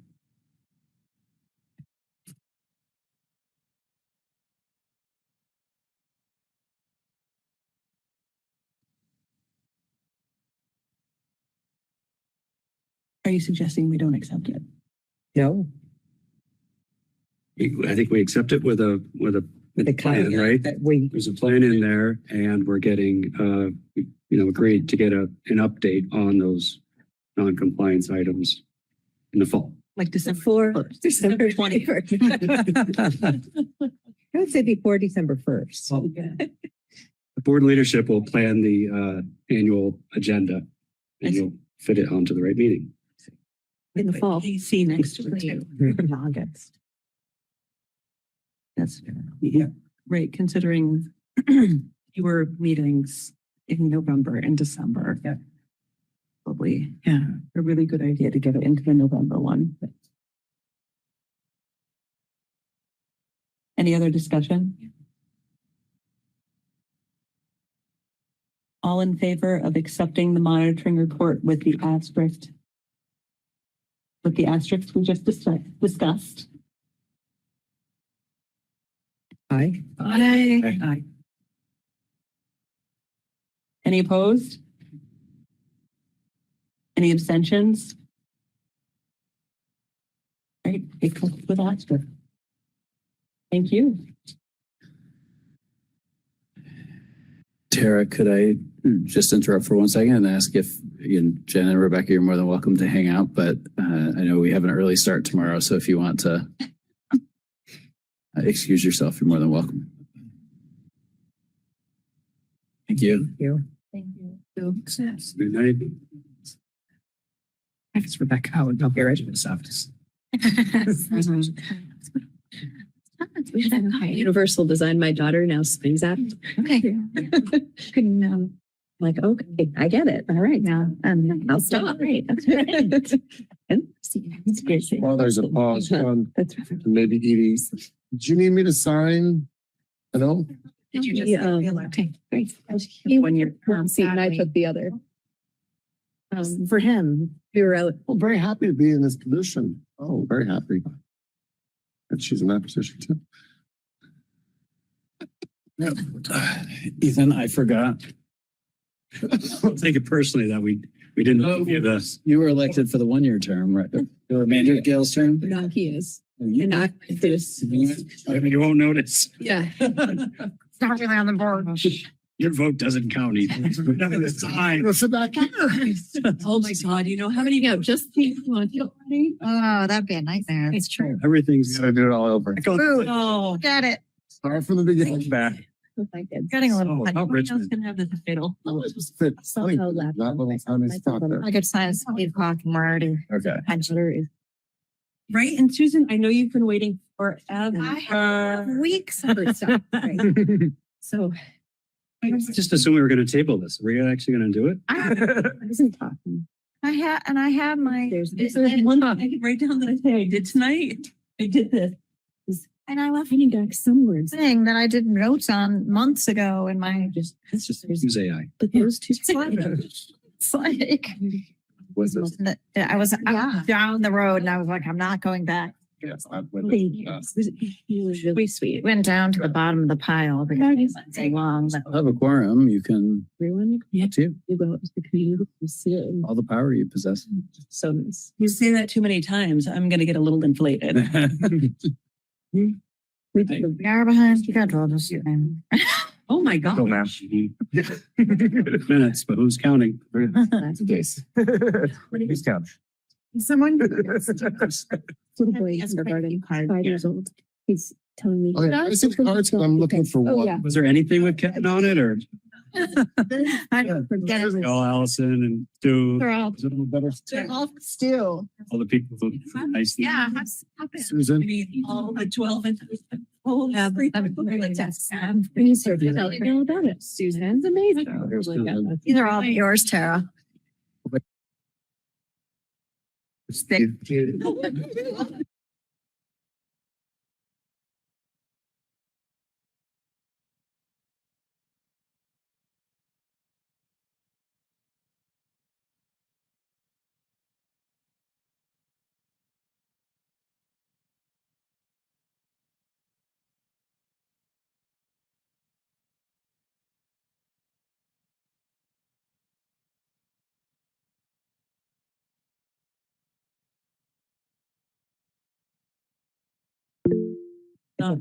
Great. That's her fault, not yours. Next It agenda is my item, something next agenda item. Well, And your son is.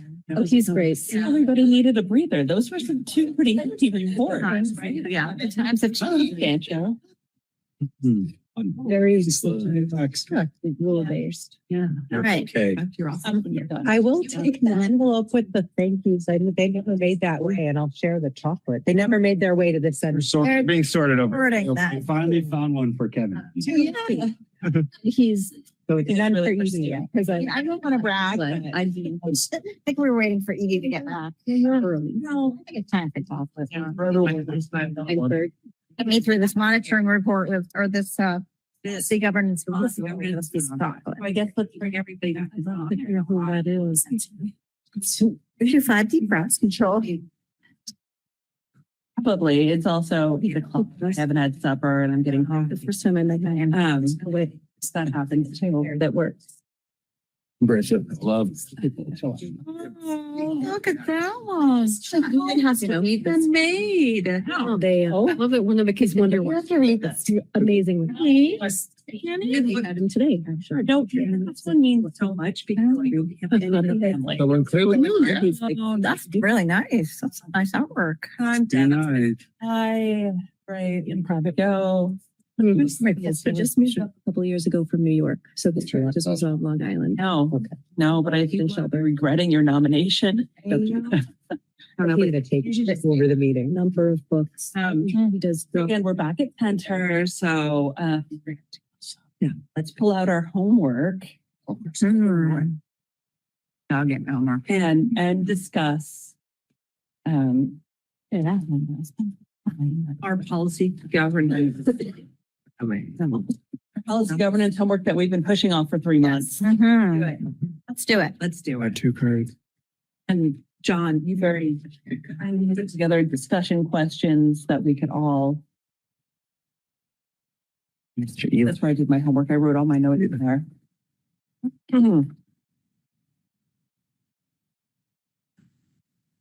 You betcha. It's like totally like Valentine's Day. I need some guidance here. What do you think is the best way to go about this? Like, we don't have to read this out loud, do we? But I think just say, 3.2, should the board establish a committee to solve a crisis? That's what we're going to talk about. And what do folks think? Under policy. So again, we're practicing policy governance when we don't have a crisis. Yay.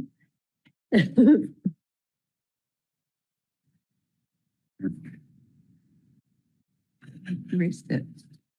It's a little distracted by our thank you notes over. I thought the examples were really, at first I was confused because of the like backwards negative language. No. Yeah. When going through our own policies, but I, from the policy governance lens right away, just felt, okay, I've got to figure out how to support this, but this doesn't make sense to me since we have put the superintendent in charge of this role of working with staff to create a goal for executive limitation 2.3. I think they have in here is a different, like close number to ours. When we rewrote ours no longer match the standard policy numbers. So they will all be close. Yeah. But I don't know. I was confused by the trade association thing too. Like, why would the school board? Oh, it's not a school board. It's a board using policy governance. Board, right? So Board that is a sort of any policy governance board. Okay, gotcha. Yep. But we're fine. Right. Really the mafia. It's not a trade. I should have that out, but it's just like association. Yeah. Okay. I was thinking about this with the lens of the bus company and with the transportation staff. As I was reading.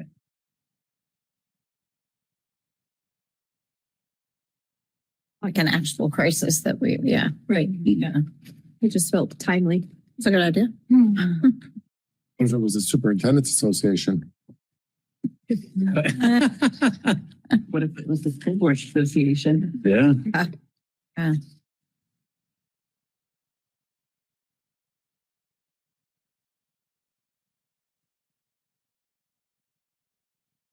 I also read it similar in the way Katie read it, as in, I can't remember. I took notes on this, the first time we had this on the agenda, and I can't seem to find that because it feels like it was a very long time ago.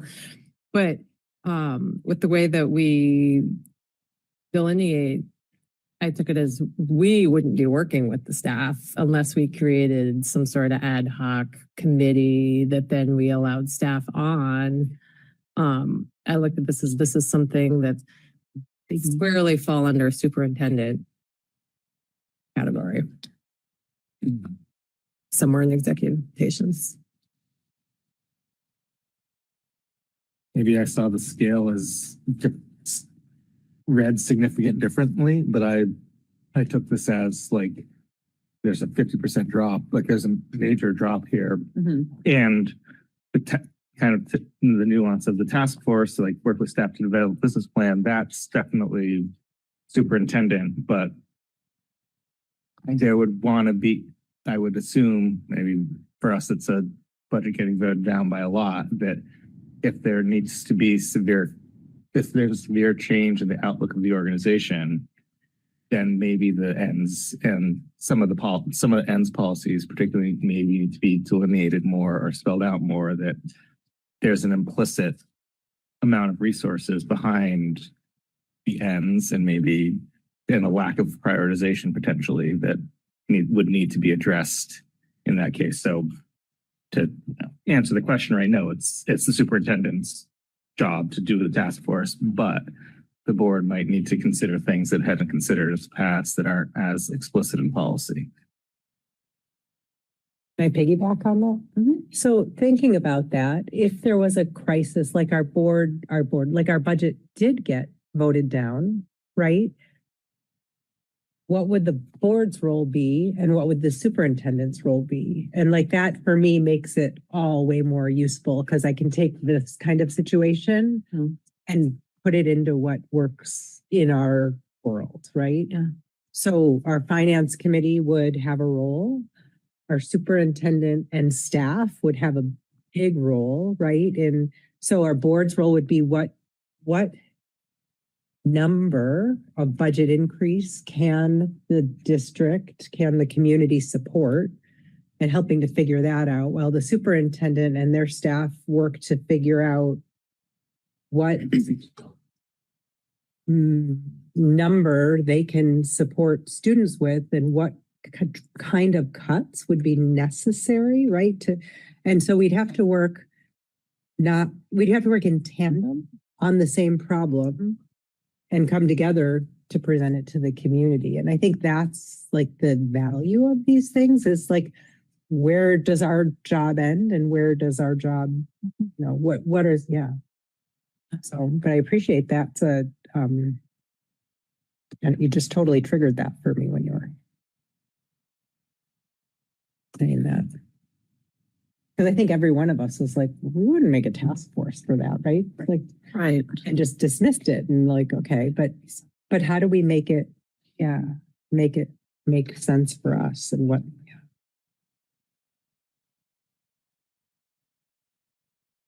And something they suggest saying, like, the board may find it necessary to collect information about the cost of achieving ends priorities. That's like us going to the community and saying, what are you willing to lose or give up?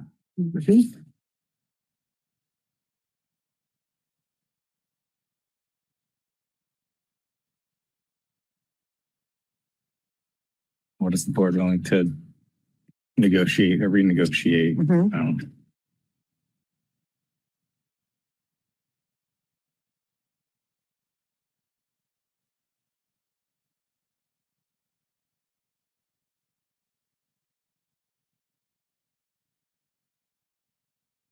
Great. Do you all want to move on to the superintendent's report? Nice job. But I do have a quick question if deliberating about it is done. So these summary pieces, like the discussion question, I stole these from another school district, I think in Utah, that utilizes policy governance. And so is this kind of thing helpful as we do exercises like this? Because I can continue to find and borrow them from other places. The playbook we pull the scenarios from is universal for policy governance. But if you're all like, no, this isn't anything special, I'll stop finding them. Or maybe I should just use AI to create them. I appreciate that we are bringing this process in-house. And I think we do, as a board, have the capacity to run these conversations ourselves. And I will fess up to sort of deprioritizing this in my own mental space and emotional energy. I think I was probably prepared for the first time we talked about it and happy it got pushed off because that was a very busy meeting and happy it got pushed off. And so I personally am showing up to this meeting not feeling prepared to actually jump in on this conversation. I also know, John, that you did try and solicit input and how this conversation should go. And I believe I was in that meeting as well. So I bear double responsibility. I would like to say that I think we should try to do this as a board because I have not been happy with some of the outsourcing that's happened in the past to make this kind of conversation happen. And I feel like, maybe this conversation today wasn't as robust or as we had hoped, but I hope that doesn't mean that we step away from trying to facilitate this ourselves. And so let's try and give this another try and not walk away from the self-facilitation, I would say. I agree. And what I'm hearing is when we do this, it's going to be in the first 15 minutes of our board meeting because we're going to do it. So we're not pushing it off for 3 months. Actually, a good idea. We're showing up like, what were we supposed to talk about? Yeah. You're right. I think a number of us did the work 3 months ago. Yeah. And then Now it's like, what do my cryptic notes mean? Sorry. Clarify, John, you're saying so we have this book, but you found another resource and you were asking, should we try a different approach more specific to schools? Questioning? No, so I just was, so that like the discussion questions. The discussion questions. Thank you. Yeah. So that's just a lot of people take this book. A lot of school boards have taken this book and then tried to they slap some additional questions or some additional context on it to make the discussion a little easier. Yes. And so I missed those questions because I had pulled out what I had already done. I didn't look at the agenda to see that. Thank you. But I think I'll keep putting the questions on there if I can find them easy enough and we can see how maybe at the end of the year we can do a bigger reflection on the process. Yeah, that too. Because I thought it was helpful to have. Just onto your point about like putting at the beginning of the meeting, I think there's also, it would be great if we could follow the agenda time-wise and then make a conscious effort to say, hey, we're going over time. Do we want to continue this conversation? Because I feel like, and I'm certainly guilty of it, just conversations leading out into time and space. So I think we had extensive community comment in a couple meetings. Yeah. There's some things that are, Which we can't, is out of our control. Of course, we want to welcome that, but it can make the meeting a lot longer. So yeah, no, we probably could do a little bit better job of keeping ourselves, of being of lean speech, as is heard in some communities. That's self-governed. Yeah, be of lean speech. I do wonder, because this year our board meetings have consistently gone past our typical 8:30. Right? What does it look like to either start a half hour earlier and just kind of earmark 3 hours, or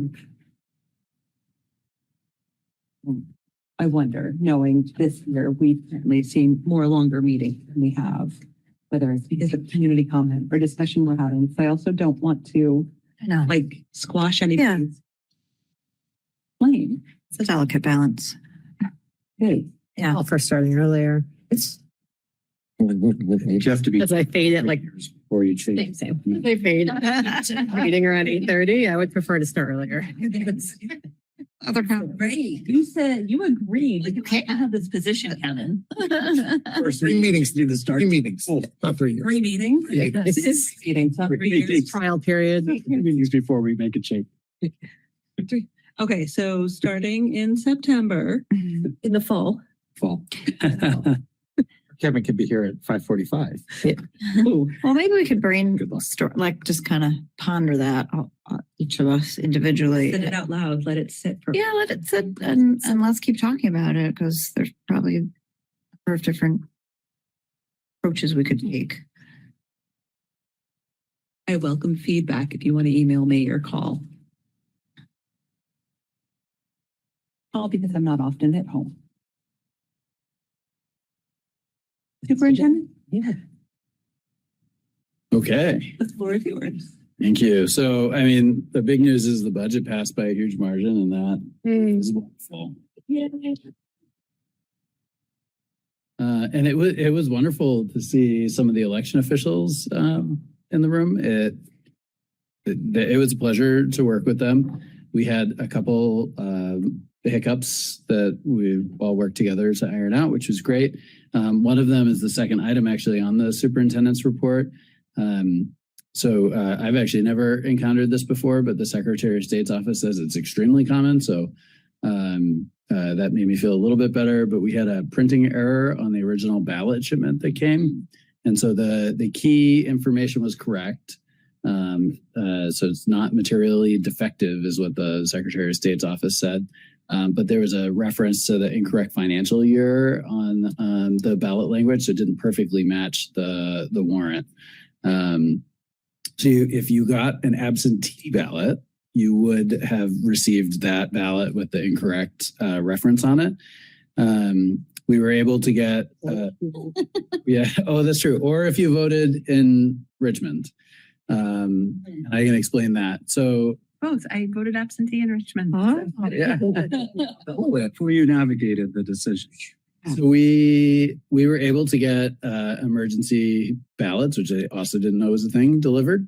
And so they were here in time for Election Day.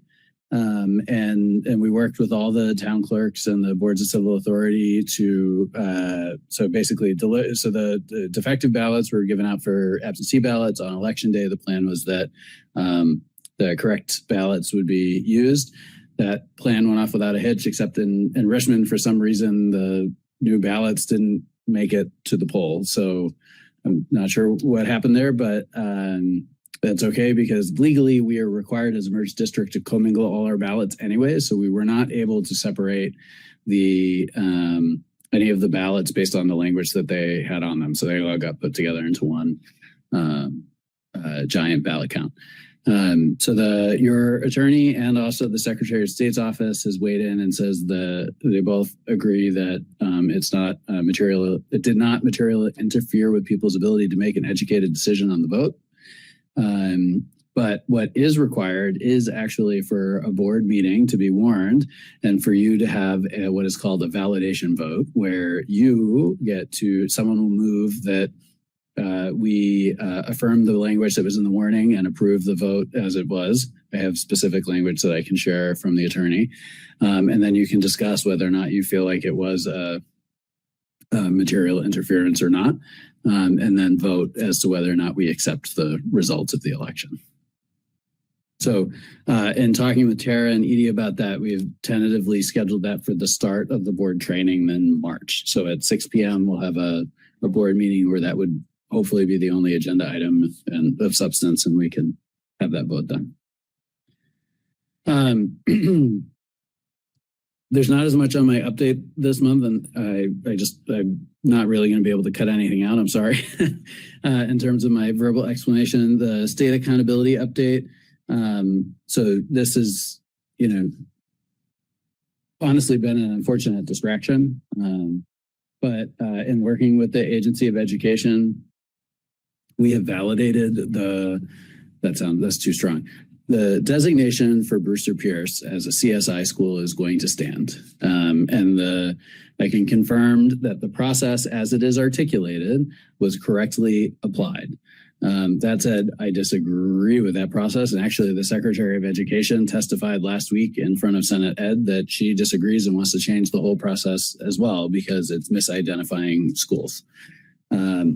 So that is, and just like when we talked about the report about treatment of students, that is true. And at the same time, that does not mean we don't need to improve. And as a matter of fact, the state accountability team has already determined that our improvement plans that are already in place at Brewster Pierce, as we have for all of our schools, are sufficient. So we will continue moving forward with the school improvement plan at Brewster Pierce. And the positive side effect of this is that we will actually have additional funds made available to us next year, although we don't know how much yet. So that is still coming. Can I jump in on that? Please. That's the downside to misidentifying districts, is that the money goes to the districts that are identified. And if you're misidentifying districts, you're not getting the more support to the districts that actually need them. So yay, we'll take it. And if it shouldn't be coming to us, there's less money for the districts that really do need it. And so that's just not good for education in the whole state. Is there any more information on Brewster Pierce showing up twice? That was just an error. Just a fun fact. Okay. Error for fun. Although I am super impressed by your attention to detail. If anyone needs anything double checked, Helen is your first. Let me tell you, when Zoe Saunders sent out that second email that said that Jericho was misidentified, my first thought after reading it was that there were so many grammatical errors in it that there's no way that AI wrote it. So I noticed. Hey, Yeah, the grammatical error. I'm gonna call that a win. Well, we will pass that on. So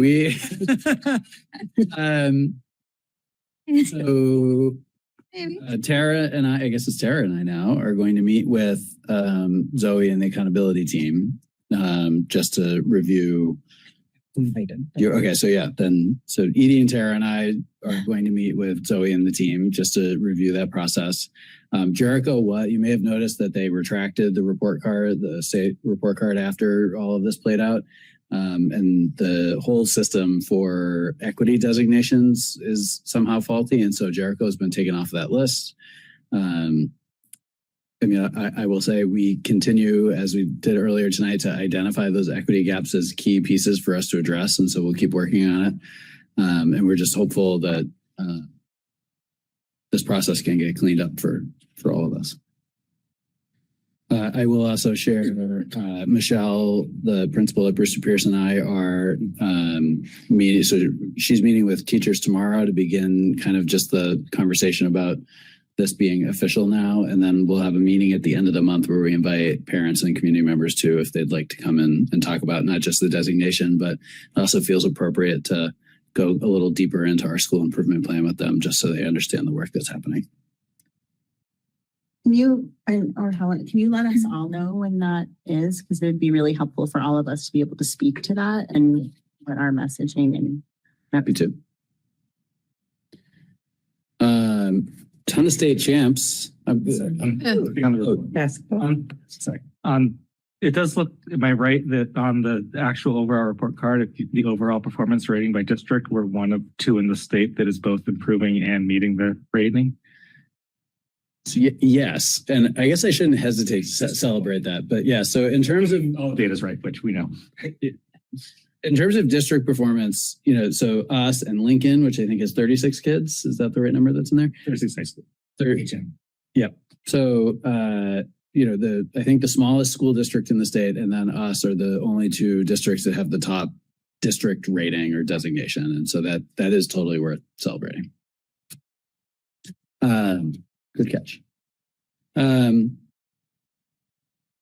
right, I'm sorry, I'll catch up. I will give us some time. So we have had some incredible end of the season activities for our sports team, including the girls basketball team, which is state champs.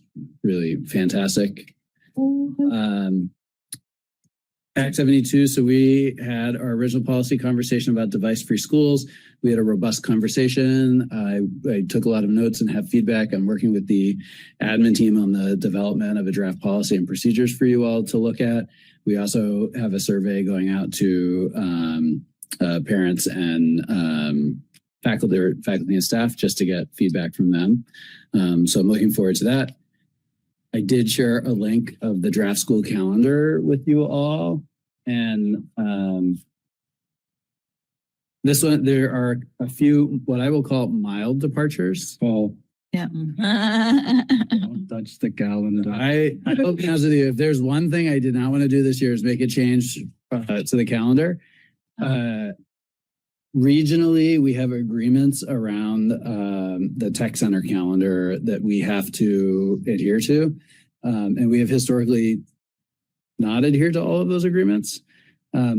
I would be all for continuing the status quo, except it really puts our kids that attend the tech center in an impossible situation. And so what's that? Tech centers, yes, that's correct. So I will just highlight the changes very briefly. We have the Labor Day weekend is not a 3-day weekend, it's actually a 4-day weekend. So that is a departure from past practice for us. And then we have 3 dates on the calendar with no after school activities. So those would be September 11th, November 10th, and March 10th. And then the last piece that is a change. So we have contractual language for 2 in-service days in the middle of the year, 1 in March. Historically on the calendar, the 1 in March has been a half day for some reason, despite that contractual language, but we actually have to live up to the contractual language. So that's a collective bargaining agreement that we just needed to make a pivot there. So I'm not sure how the community will react to a half day becoming a full day off, but I can tell you organizationally, this one actually got a sigh of relief because half days are just such a nightmare for everyone to manage. And we actually have, this is historically our lowest student attendance day of the year is the March half day. So quick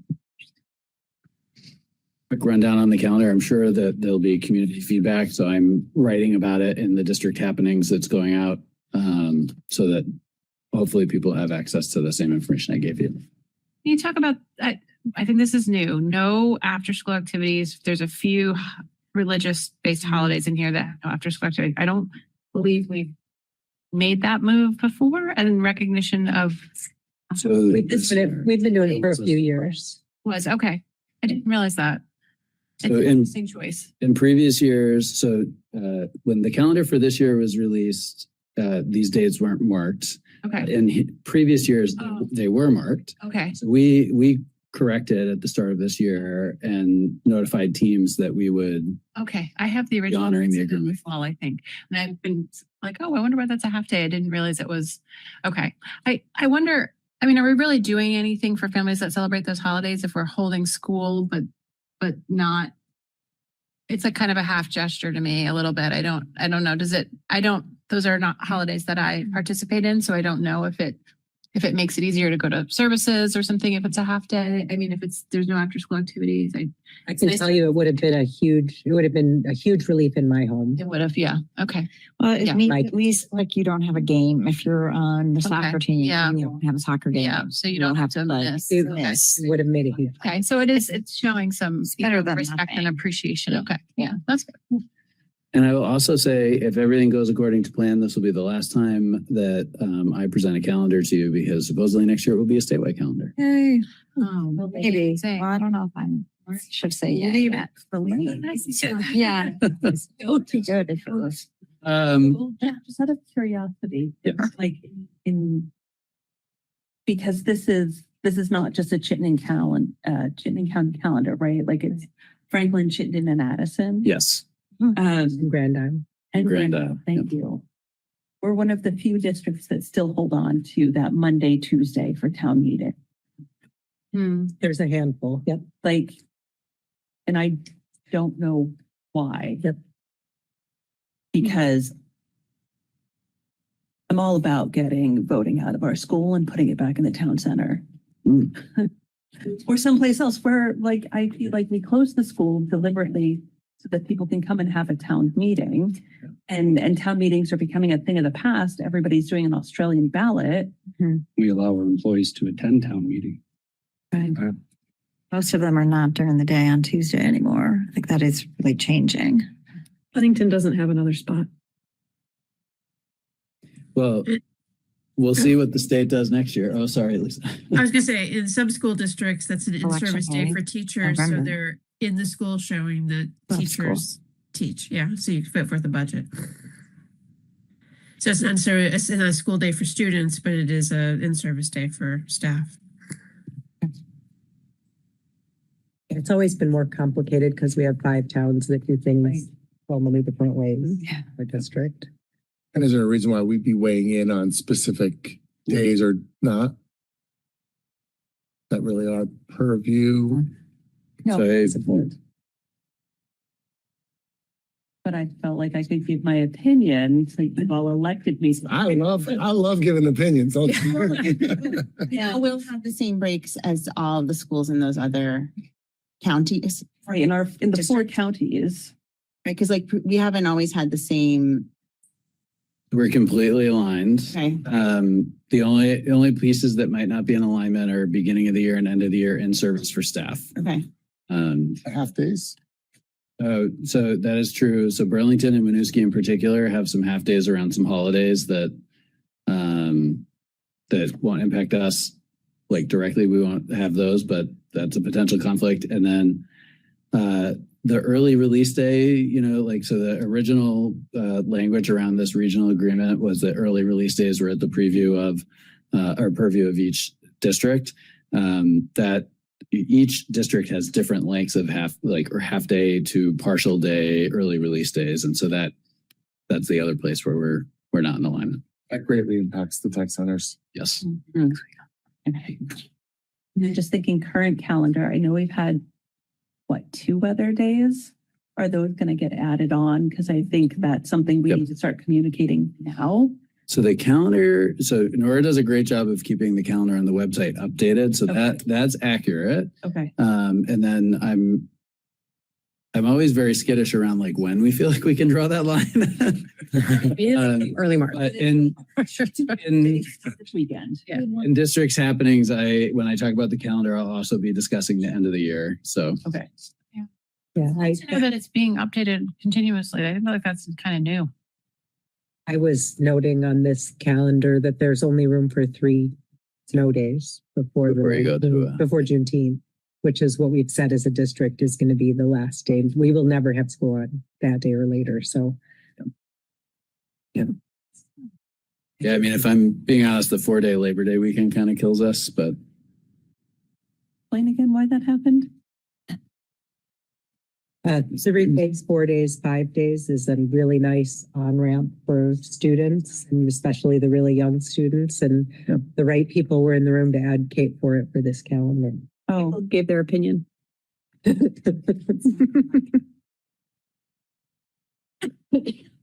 And normally it just happens right, because of where Labor Day is because of where falling. Labor Thank Day you. falls. Just moved it up a week. Hmm. And we went 3, 5. I could keep going, but we're a little over, so I'll turn it back to you, Tara. Any other questions? Oh, sorry. No.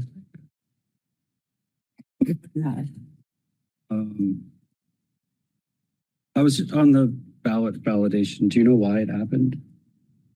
It's just, it is according to the Secretary of State comment, it's just a printing error. So it's not what we ordered. The printer normally takes our warning language and then just copies and pastes it into the actual ballot, and it gets printed on the special ballot paper. So I'm not sure what the origin of the mistake was, but it was a printer error. And how was it found? Actually, the Underhill town clerk called and said, I've gotten 3 calls today from voters who had a question about which year the budget they were voting for was for. And so thankfully, that was on the first day they passed out absentee ballots. And we were able then to let all the town clerks know so they could if they got questions, they were equipped to answer it. It probably was like an almost a really bad thing. Like if a number was wrong in the word. So if you could follow up to understand how, they're going to avoid that from happening in the future, or if we need to use a different printer. I wish there was a different printer to use. But they're proofing the ballot. Yes. So I think it's like, how did we let a ballot go out? So that the takeaway is that, so we did not get a delivery of the physical ballot delivered to central office. They usually go direct to all the town clerks. But I think Nora and I have talked about in our after action is making sure that we get one, I don't care if we buy just a box, like they come in, I think there's 100 and each one, we could then bring it to one of the towns, but we should get a box delivered to us so that we can proof that. You look at it, right? Yeah. That's right. Our task force. Yeah. I voted, which means I didn't even see there. One other comment. I know we beat the calendar up, but and I was a little bit in jest, but any changes to the calendar, I think it's really important that those get noted every possible place so there's no surprises. When you open up this calendar link, it's not clear what's changed. There's no little asterisk different or some kind of a little indicator that's different. It'd be helpful for people who are going to it and referring to it to plan. Okay. That's a great suggestion. Thank you. In August, because I think if you put it out now and tell people about it, by the time next year rolls around, they're going to be like, what?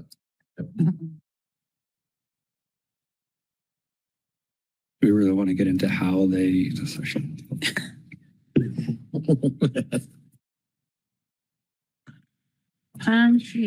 Yeah. Thank you.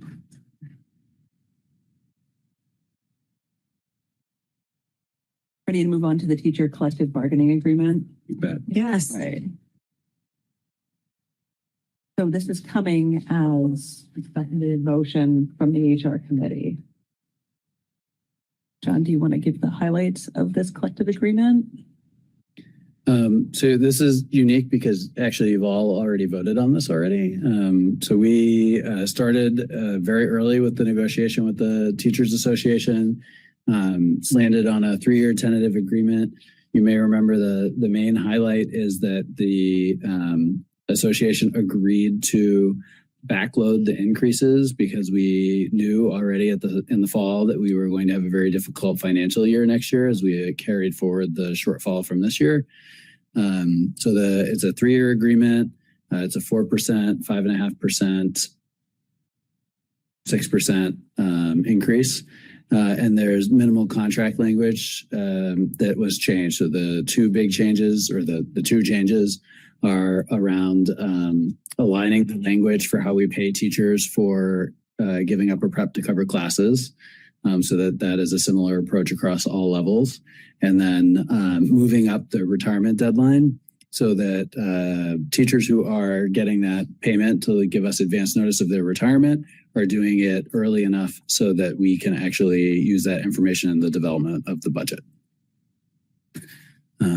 So other than that, it is pretty straightforward and the same as previous years. And nothing has changed from the last time that you voted on it, which was to approve the tentative agreement.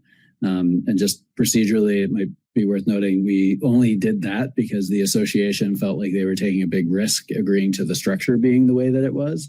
And they wanted to know that the board would support the contract before they took it for a ratification vote, which they overwhelmingly ratified.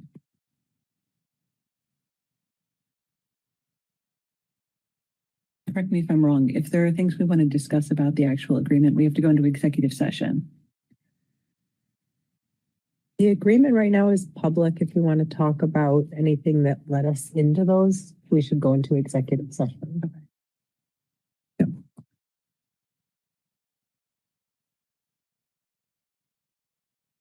The seconded motion, so you can vote. Okay. I don't need to ask for motion. Nope. All in favor of accepting the teachers' collective bargaining agreement? Aye. Any opposed? Any abstentions? An approved agreement. Right. Years. That's great. Can I get a motion to approve the February 9th minutes? Moved. Second. Discussion? All in favor? Aye. Aye. Any opposed? Any abstentions? Oh, shoot. Actually, I did have one correction. Sorry, I'm a little slow. Which one? On the uptake, but on there was just a misspelling of the name of one of the community members. About Vanna, should be VANA without a T. Just so the record reflects the correct spelling of his name. Then does Pat go back and have to correct that and then repost it, or how does that work? Yep, she can do that. Yes, thank you. I'll do that. Thanks, Pat. Can I get a motion to approve the March 2nd minutes? Second. Not ready. Second. All in favor? Aye. Any opposed? Can abstain? I wasn't there. Me too. I abstain as well. Sam? Oh, no kidding. Mm-hmm. You don't have to move your wealth of knowledge. Thanks, everybody.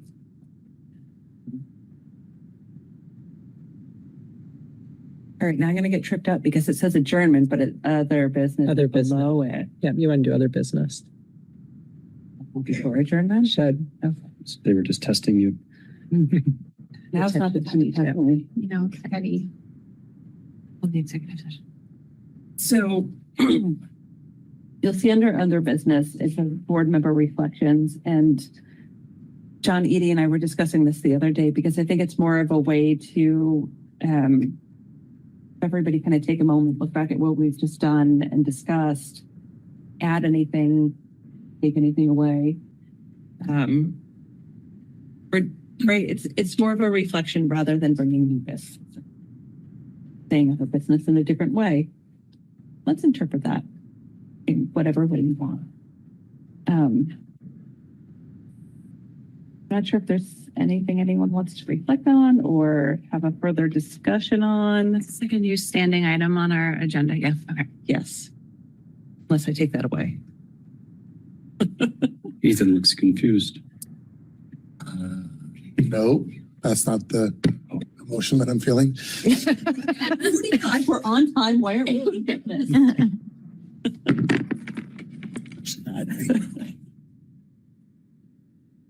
Maybe we can employ that in our next meeting.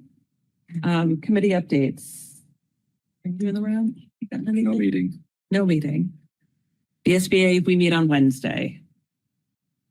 And just a reminder for the subcommittees, if you don't have a meeting scheduled, someone will reach out to you, probably the district person will set up at the next meeting, and it'll be your job as a subcommittee to choose a chair the same way we did as a board. But make sure you let the chair of the board know. What did you say? So did you call me the district person? Well, no, because every committee has a different district person who is their coordinator. So you are one of them. You're not the only. Yeah. But make sure that the chair gets your request. There we go. For what committee you want to be on. Yes. Thank you.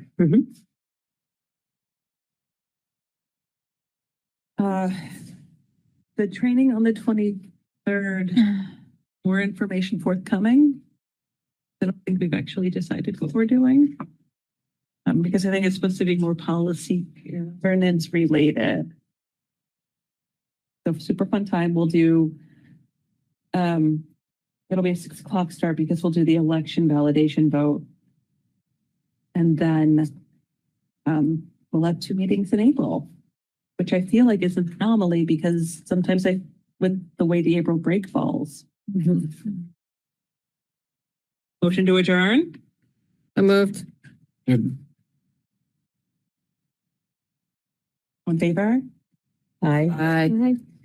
Super. Thanks everybody. You're awesome. Other business. Congratulations.